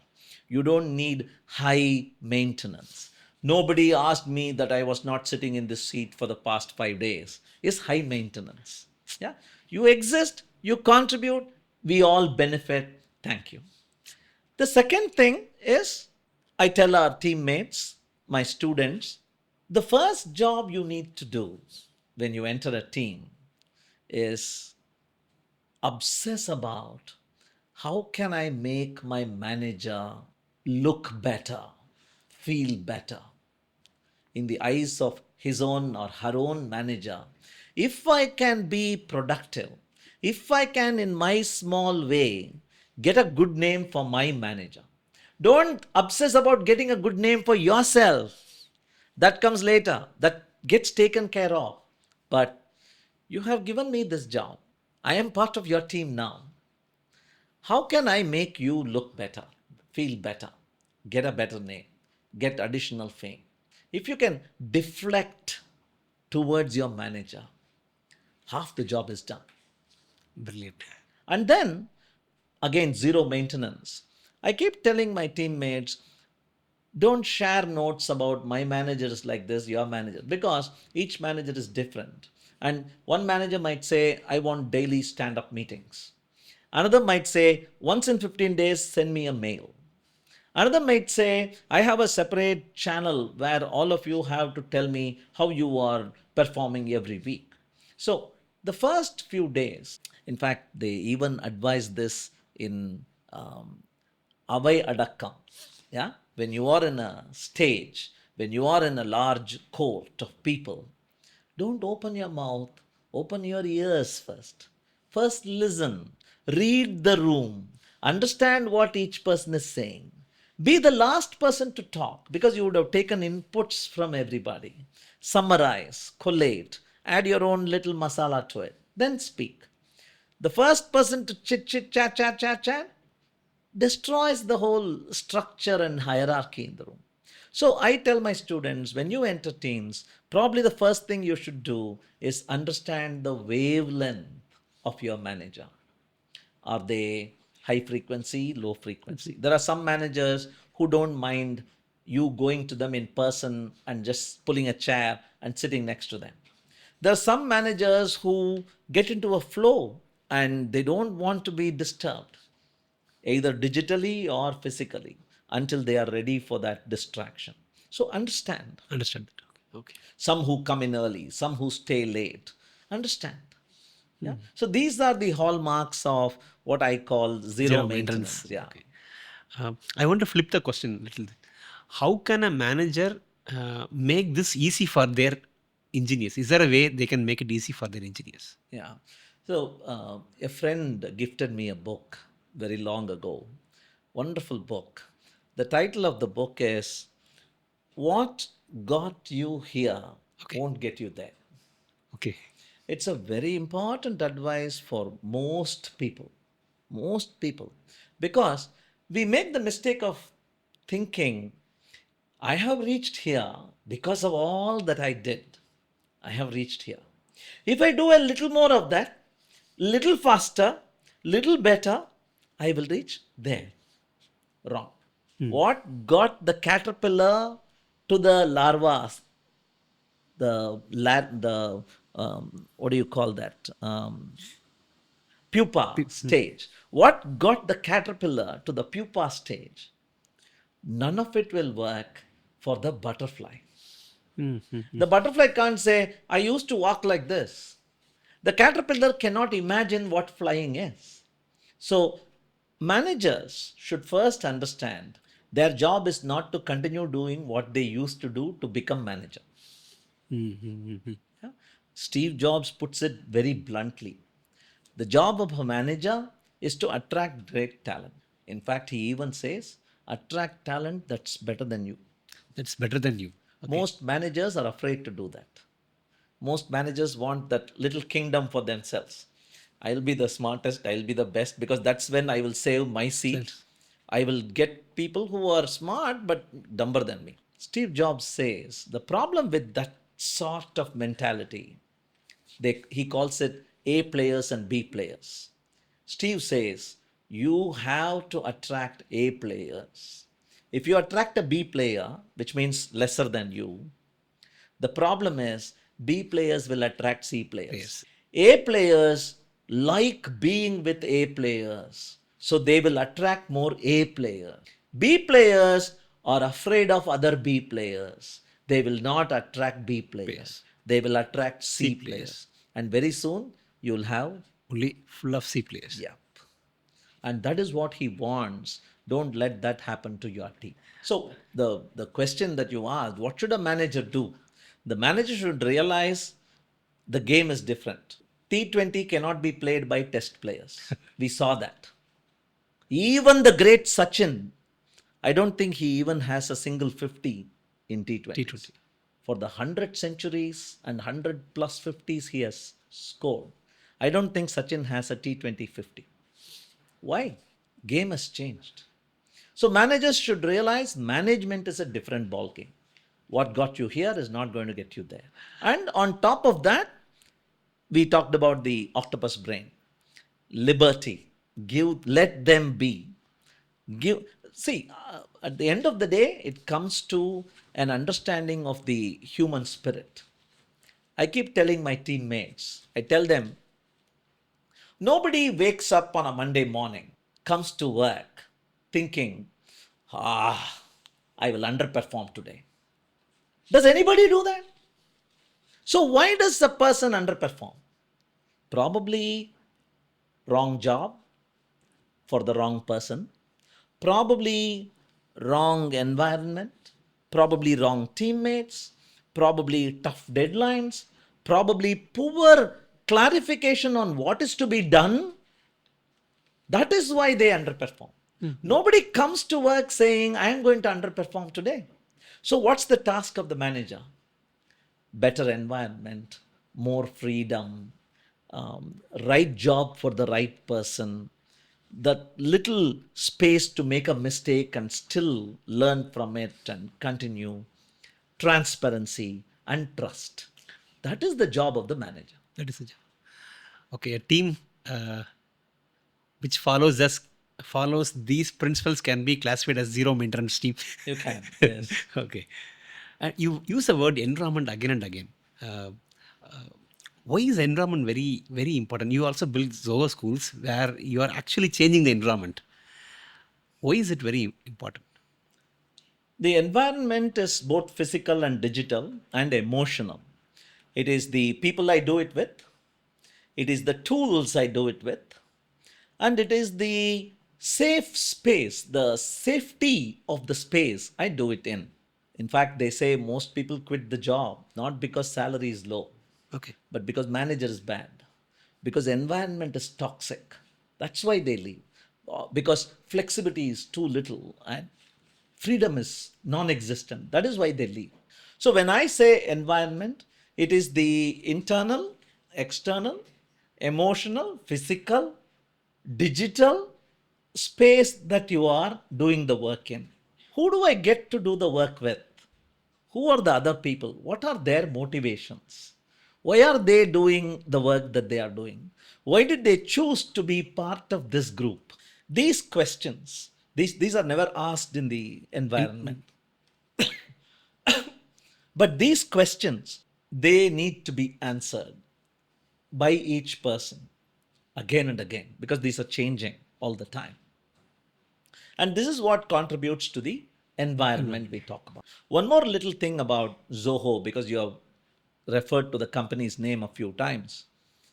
Thankfully, Zoho is not a homogeneous environment. Outsiders seem to think Zoho is represented by this person or this team, and Zoho as a whole is like this. Not at all so. I would say, I would liken it to the structure of India itself. Yeah? From Chennai, go 200 kilometers north, south, west. You will face people speaking three different languages, wearing three different kinds of dress, living in three different kinds of town, city, village. That diversity, that unity in diversity, that ability to retain their own personal private culture and still call themselves part of Bharat. I would say that is what Zoho is like. And that is thankful because even if you don't like it in one team, you don't need to quit the company. You can move to another team, Okay. which vibes the way you like it. In the interactions, in the 10 to 15 minutes of interaction, you might be able to spot this is something that they're doing wrong in the company or in their culture Okay. based on the interactions. Do you have a signal? Oh, this is a bad signal in the way they operate. This is not going to help them in the long term.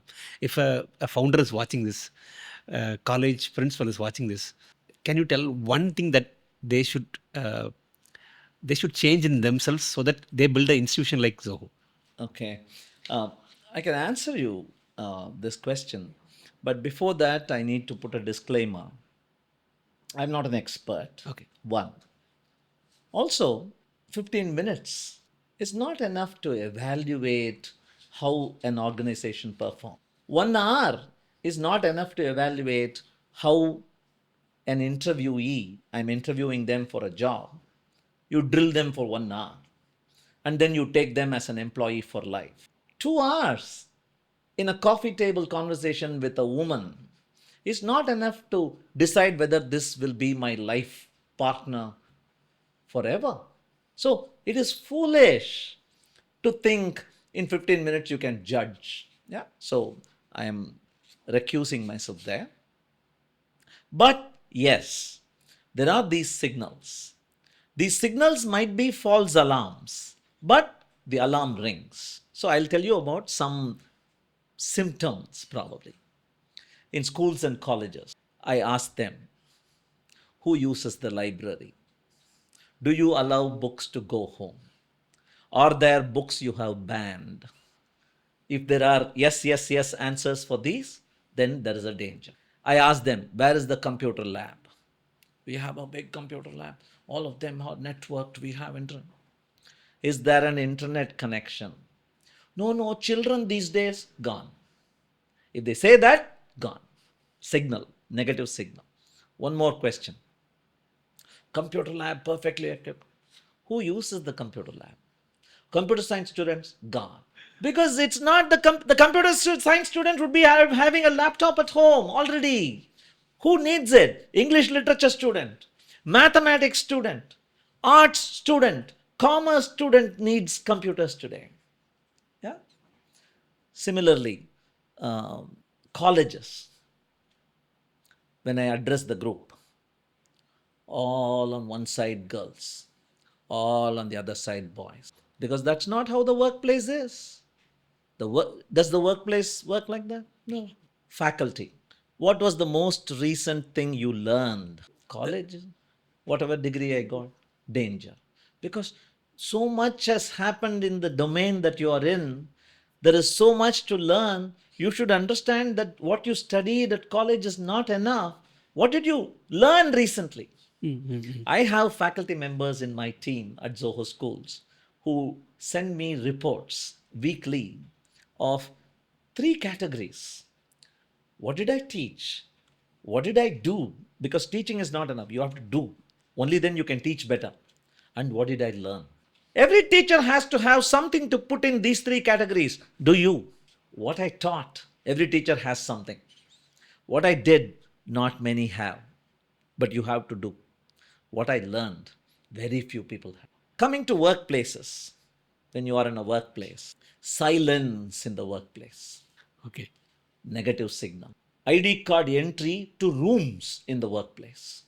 Because this room can't know what that room is doing. Danger. 8:55, nobody in the workplace. 9:05, everybody in the workplace. Danger. Because that's not how the human clock works. That's not, you can't open creativity at 9 o'clock.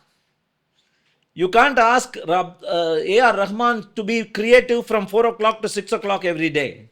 It flows when you want it to, when you feel like it. Does your workplace support that? Manager cabin, CEO room, CEO secretary, danger.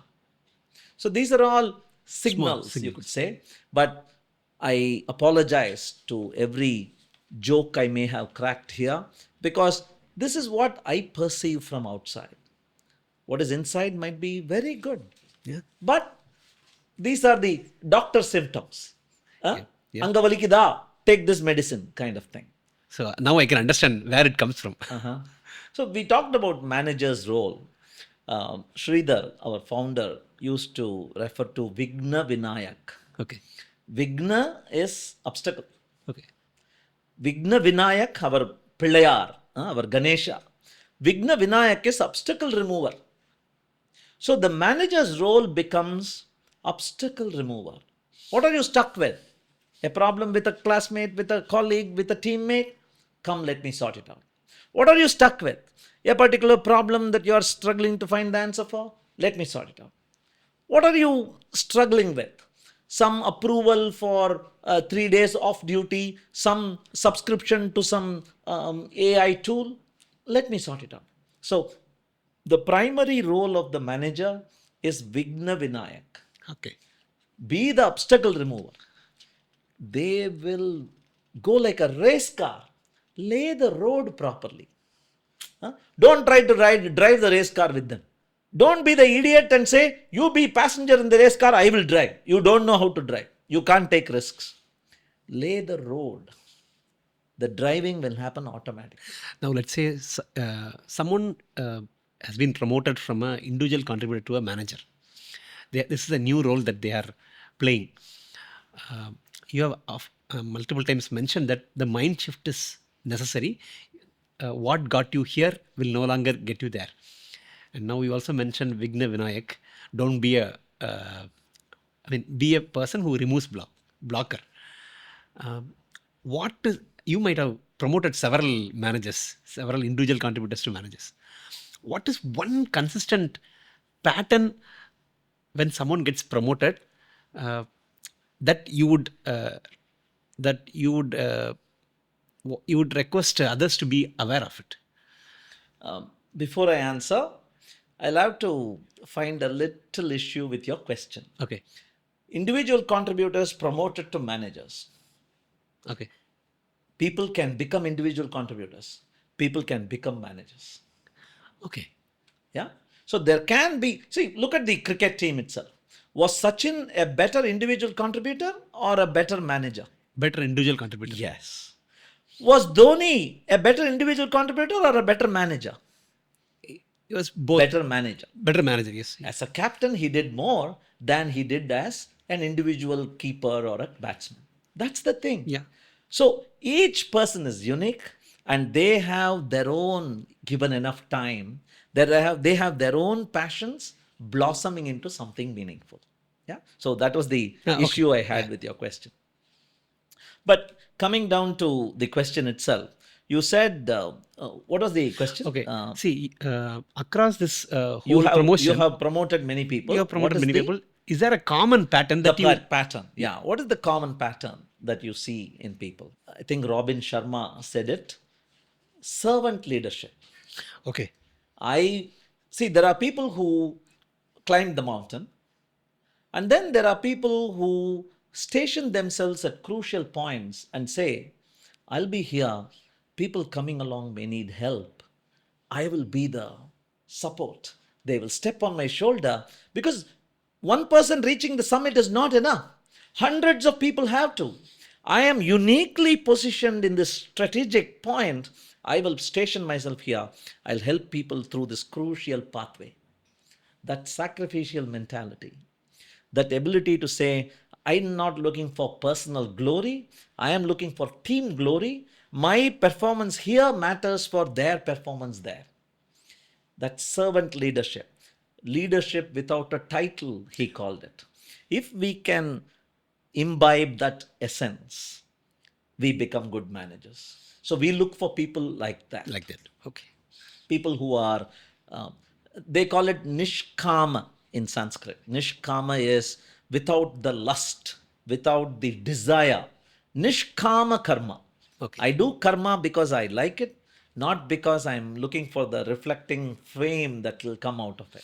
Okay. That ego attached to it. Servant leadership. Yes. Brilliant. So some founders that I work with, few CTOs that I regularly have conversation, all of them have one pattern, which is the team simply nods. Simply? Nods.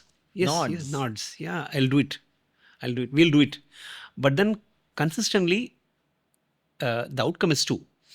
There is an escalation in 1 to 2 months based on the work that they acknowledged, they nodded, or the delivery date has to be postponed again and again. They slip the delivery date. This is a consistent problem. What would be your online recommendation for them to fix this? Okay, I think we go back to the why, how, what. Okay.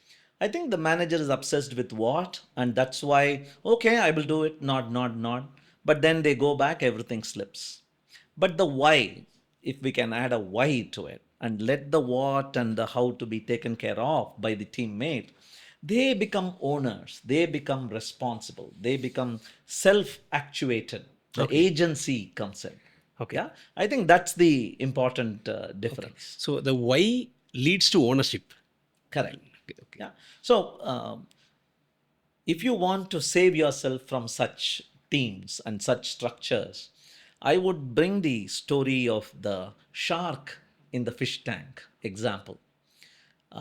There is the story about how Japanese fishermen were unhappy because their fish wasn't selling, and all the customers said, "Dead fish, no life in it, the blood is weak," and all that. So they decided to bring live fish in a tank. They brought the live fish in a tank and killed it just before it was sold. They said, okay, but still boring. Something is missing. And then one smart guy had an idea. We will catch hundreds of fish in the large tank in the middle of the sea, but we will have one shark inside that tank. And the shark will probably eat 2 3 fish. It'll chase, catch 2 3 fish. 97 fish will be in the tank. We will sell 97 fish. And these Japanese customers said, I don't know what you did. The fish are so alive and lively, and the meat is so blood rich. And what magic! What different breed of fish did you bring? No different breed. Same fish, same ocean. But this shark ensured all the 100 fish kept running around, or rather swimming around all the time, trying to escape. So this may be contrarian advice, but dear manager, have one shark in your team. Somebody who will not conform, somebody who doesn't have too much respect to tradition, somebody who will question everything. If you remember the Trojan War, there was Achilles. Achilles was a great warrior, but he will not stand in line like hundreds and thousands of other military people with sword and shield and come like when the bell rings, everybody will move one step forward. No, he was that untethered fighting machine. He didn't take advice from anybody. He will disobey orders. But still, the king wanted him in the war because he is not a fighter, he is a winner. So, have the courage to have somebody in your team who will question you, who will probably borderline disrespect you. You should be slightly afraid of them. I have a colleague in my team. She tears me up. She asks me uncomfortable questions, including this morning. She asked me a question. Is that really necessary? She said. I don't find myself pressured to answer her, but that question is enough to keep me running around in that fish tank, escaping that shark, and keep me awake and aware of all the wrongs I'm doing, all the borders I'm crossing, whether I'm doing enough, and so on. தமிழில் நான் கேட்குறேன். இதை வந்து ஒரு school பிரின்ஸிபலோ ஒரு college பிரின்ஸிபலோ அதை பார்க்குறாங்க, R ஒரு கரஸ்பாண்டன்ட் பார்க்குறாங்க. அங்கே ஒரு காலேஜ் ஸ்டூடெண்ட் இருக்கார். அவர் வந்து very curious but very scattered. Like அங்கங்கே போய் சுற்றி வந்துகிட்டே இருக்கார். நிறையா கேள்வி கேட்குறாங்க. நீங்கள் இப்போ சொன்ன மாதிரி சிலபஸில் எதுவுமே ஃபிட் பண்ணாத ஒரு பர்சன் ஆக்சுவலாக. ரொம்ப பெருசாக மார்க் எடுக்க மாட்டேங்க, but they have high agency. நிறைய புதுசாக பண்ணுறாங்க. They are little bit disrespectful of the கரிக்குலம்னு வச்சுக்கலாம். ஒரு ப்ராப்ளமெட்டிக் ஸ்டூடெண்ட்.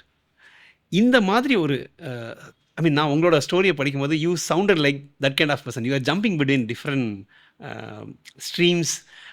அதை பற்றி பெருமைப்படல.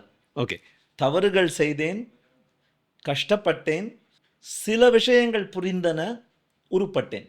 ஓகே, இந்த மாதிரி ஒரு ஸ்டூடெண்ட்டை அவங்க இப்போ ஹேண்டில் பண்ணுறாங்க, கோத்ரூ பண்ணுறாங்க, ஃபேஸ் பண்ணுறாங்க அப்படின்னா அந்த பிரின்சிபல் எந்த விஷயம் பெட்டராக பண்ணலாம் அப்படின்னு நீங்கள் ஒரு விஷயம், இந்த விஷயம் பண்ணால் இந்த பையன் வந்து he will grow 10x 100x அப்படின்னா what would it be? கொஞ்ச நேரம் முன்னாடி அந்த சுறா மீனை பற்றி பேசணும். அந்த பையன்தான் அந்த சுறா மீன்னு நினச்சிக்கோங்க. ஓகே, அது ஒன்று. ஓகே, முதல் விஷயம். ரெண்டாவது, கொஞ்ச நேரம் முன்னாடி யாரும் திங்கட்கிழமை காலையில் எழுந்து உட்கார்ந்து இன்று எப்படி சொதப்புவது என்று யோசிப்பது இல்லை. ஒவ்வொரு மனிதனும், ஒவ்வொரு மாணவனும் என்றாவது நான் நல்ல பேர் வாங்க மாட்டேனா, என்னுடைய தனிப்பெருமையை யாராவது புரிந்து கொள்ள மாட்டார்களா என்ற ஆசை எல்லோரிடமும் இருக்கிறது. ஆகையால் அவன் கண்ணோட்டத்திலிருந்து யோசித்து சேற்றில் மலர்ந்த செந்தாமரையாக இருக்கக்கூடும், பட்டை தீட்டப்படாத வைரமாக இருக்கக்கூடும் என்று நேரத்தை செலவழித்து அவர்களிடம் ஆசிரியனாக பேசாமல் நண்பனாக பழகி புரிந்து கொண்டு கஷ்ட நஷ்டங்களை தெரிந்து கொண்டு அந்த அந்த பேச்சுவார்த்தையை ஆரம்பித்தாலே அவர்களுக்கு தானாக புரிந்துவிடும் என்பது என்னுடைய கருத்து.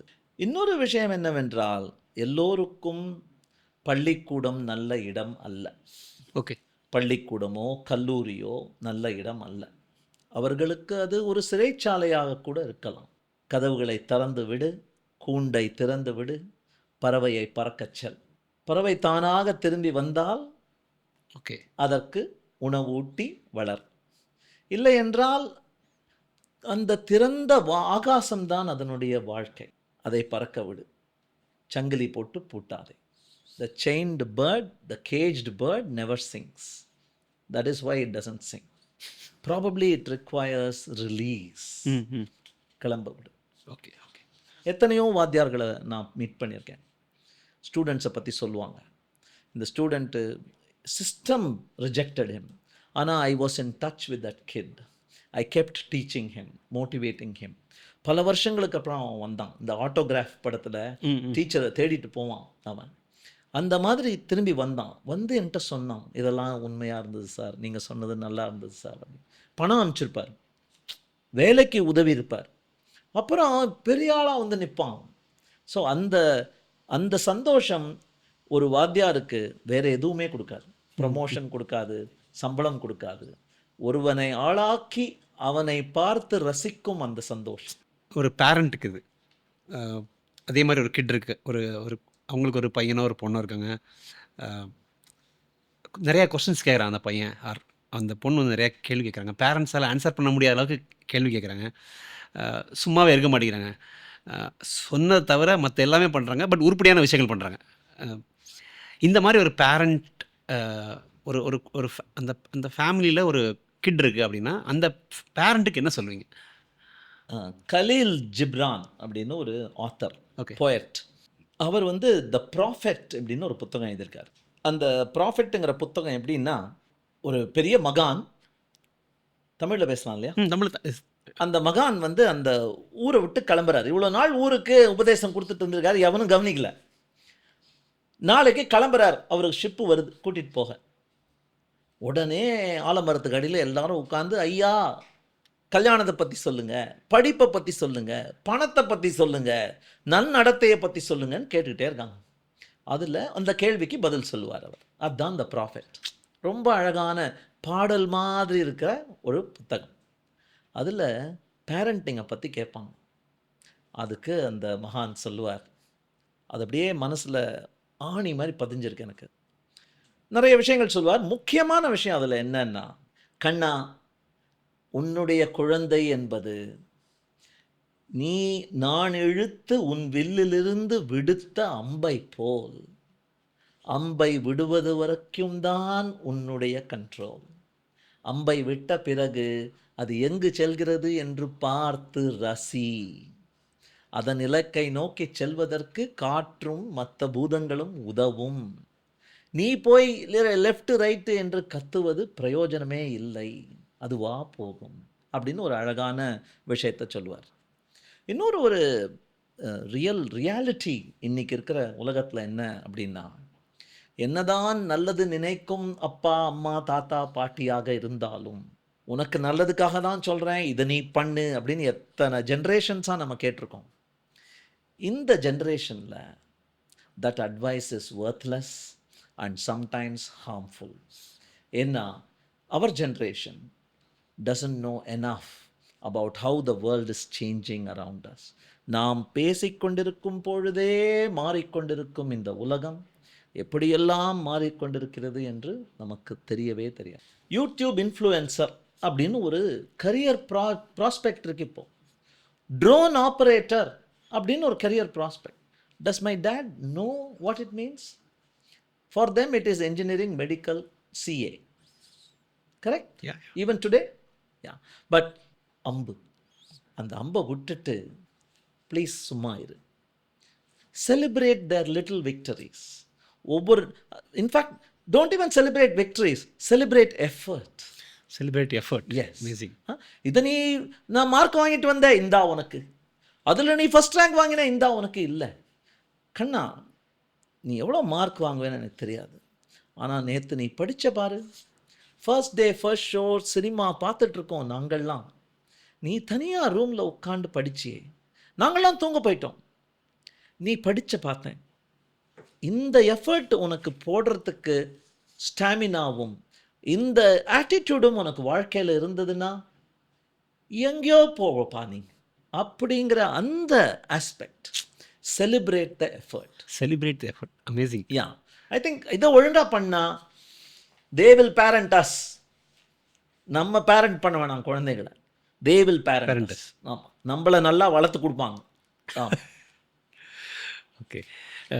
I want to ask this question in English.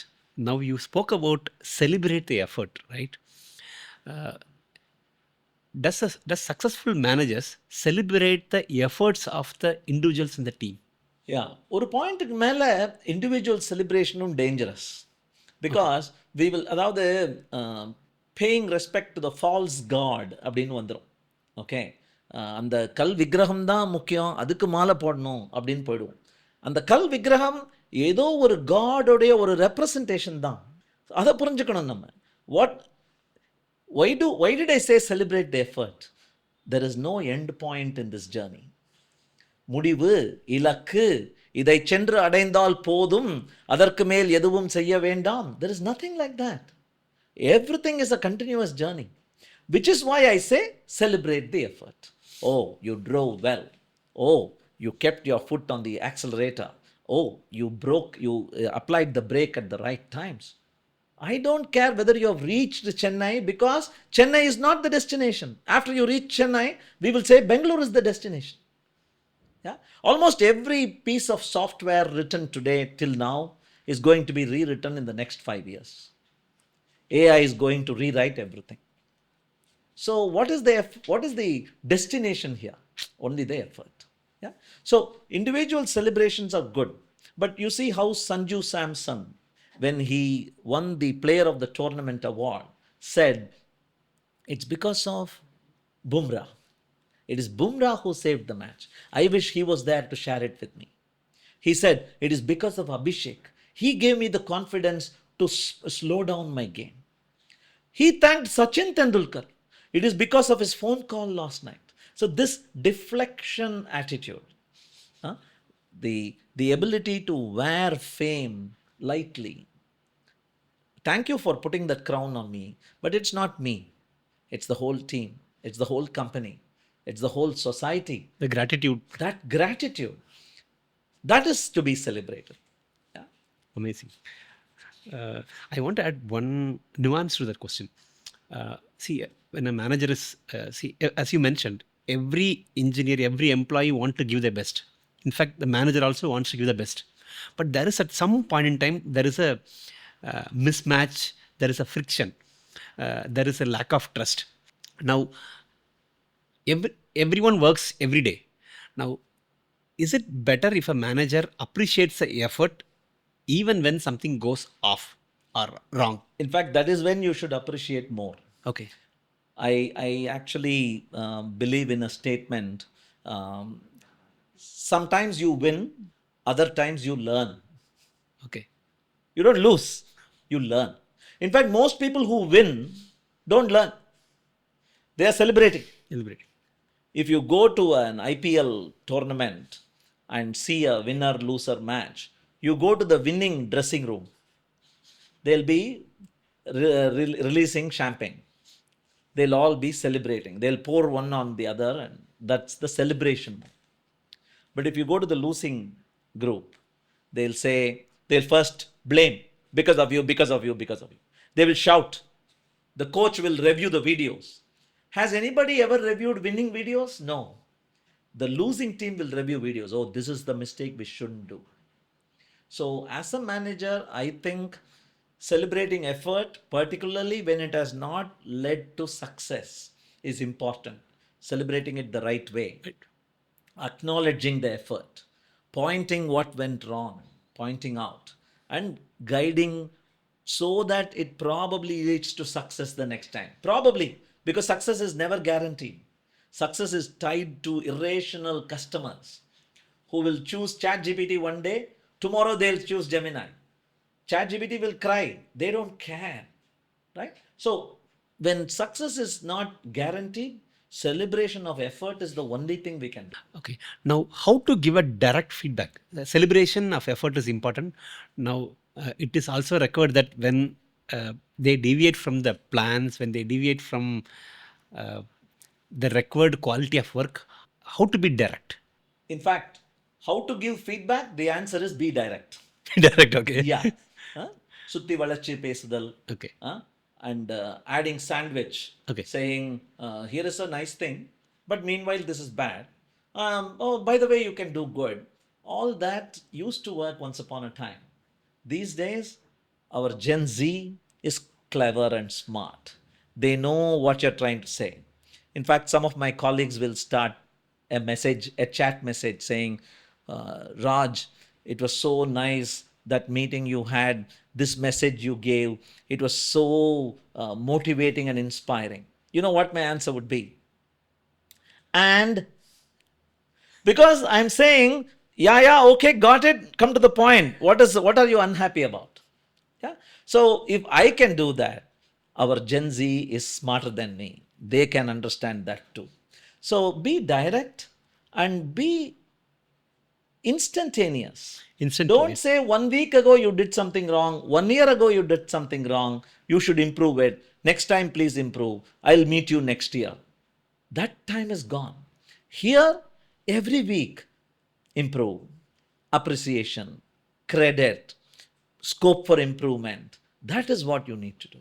So be micro messaging your teammates. Micro messaging. Yes. A pat in the back, a tap in the shoulder, a kick in the butt, but then and there. Right? That's how you guide your wheel in the car. Slight left, dig, dig, dig, dig, dig. Those little cat's eyes will warn you you're going too far. If that doesn't exist, you go off the cliff. Sir? Thank you. This is going to help a lot of people. Thank you so much, Raj, for coming to Zero Maintenance Team's podcast and sharing your wisdom. This episode is going to விஸ்டம்ங்கிற word use பண்ணாதீங்க, எக்ஸ்பீரியன்ஸ்னு வேணா சொல்லுங்க. பட்டறிவு. Okay. ரொம்ப கஷ்டப்பட்டு வந்த பார்வைன்னு நினைக்கலாம் வேணாம். Okay. This is going to be very much helpful to anyone who enters the workforce now, existing engineers, managers, everyone. Thank you for spending 3 hours of your time for Zero Maintenance Teams. Appreciate it. Thank you. வணக்கம்.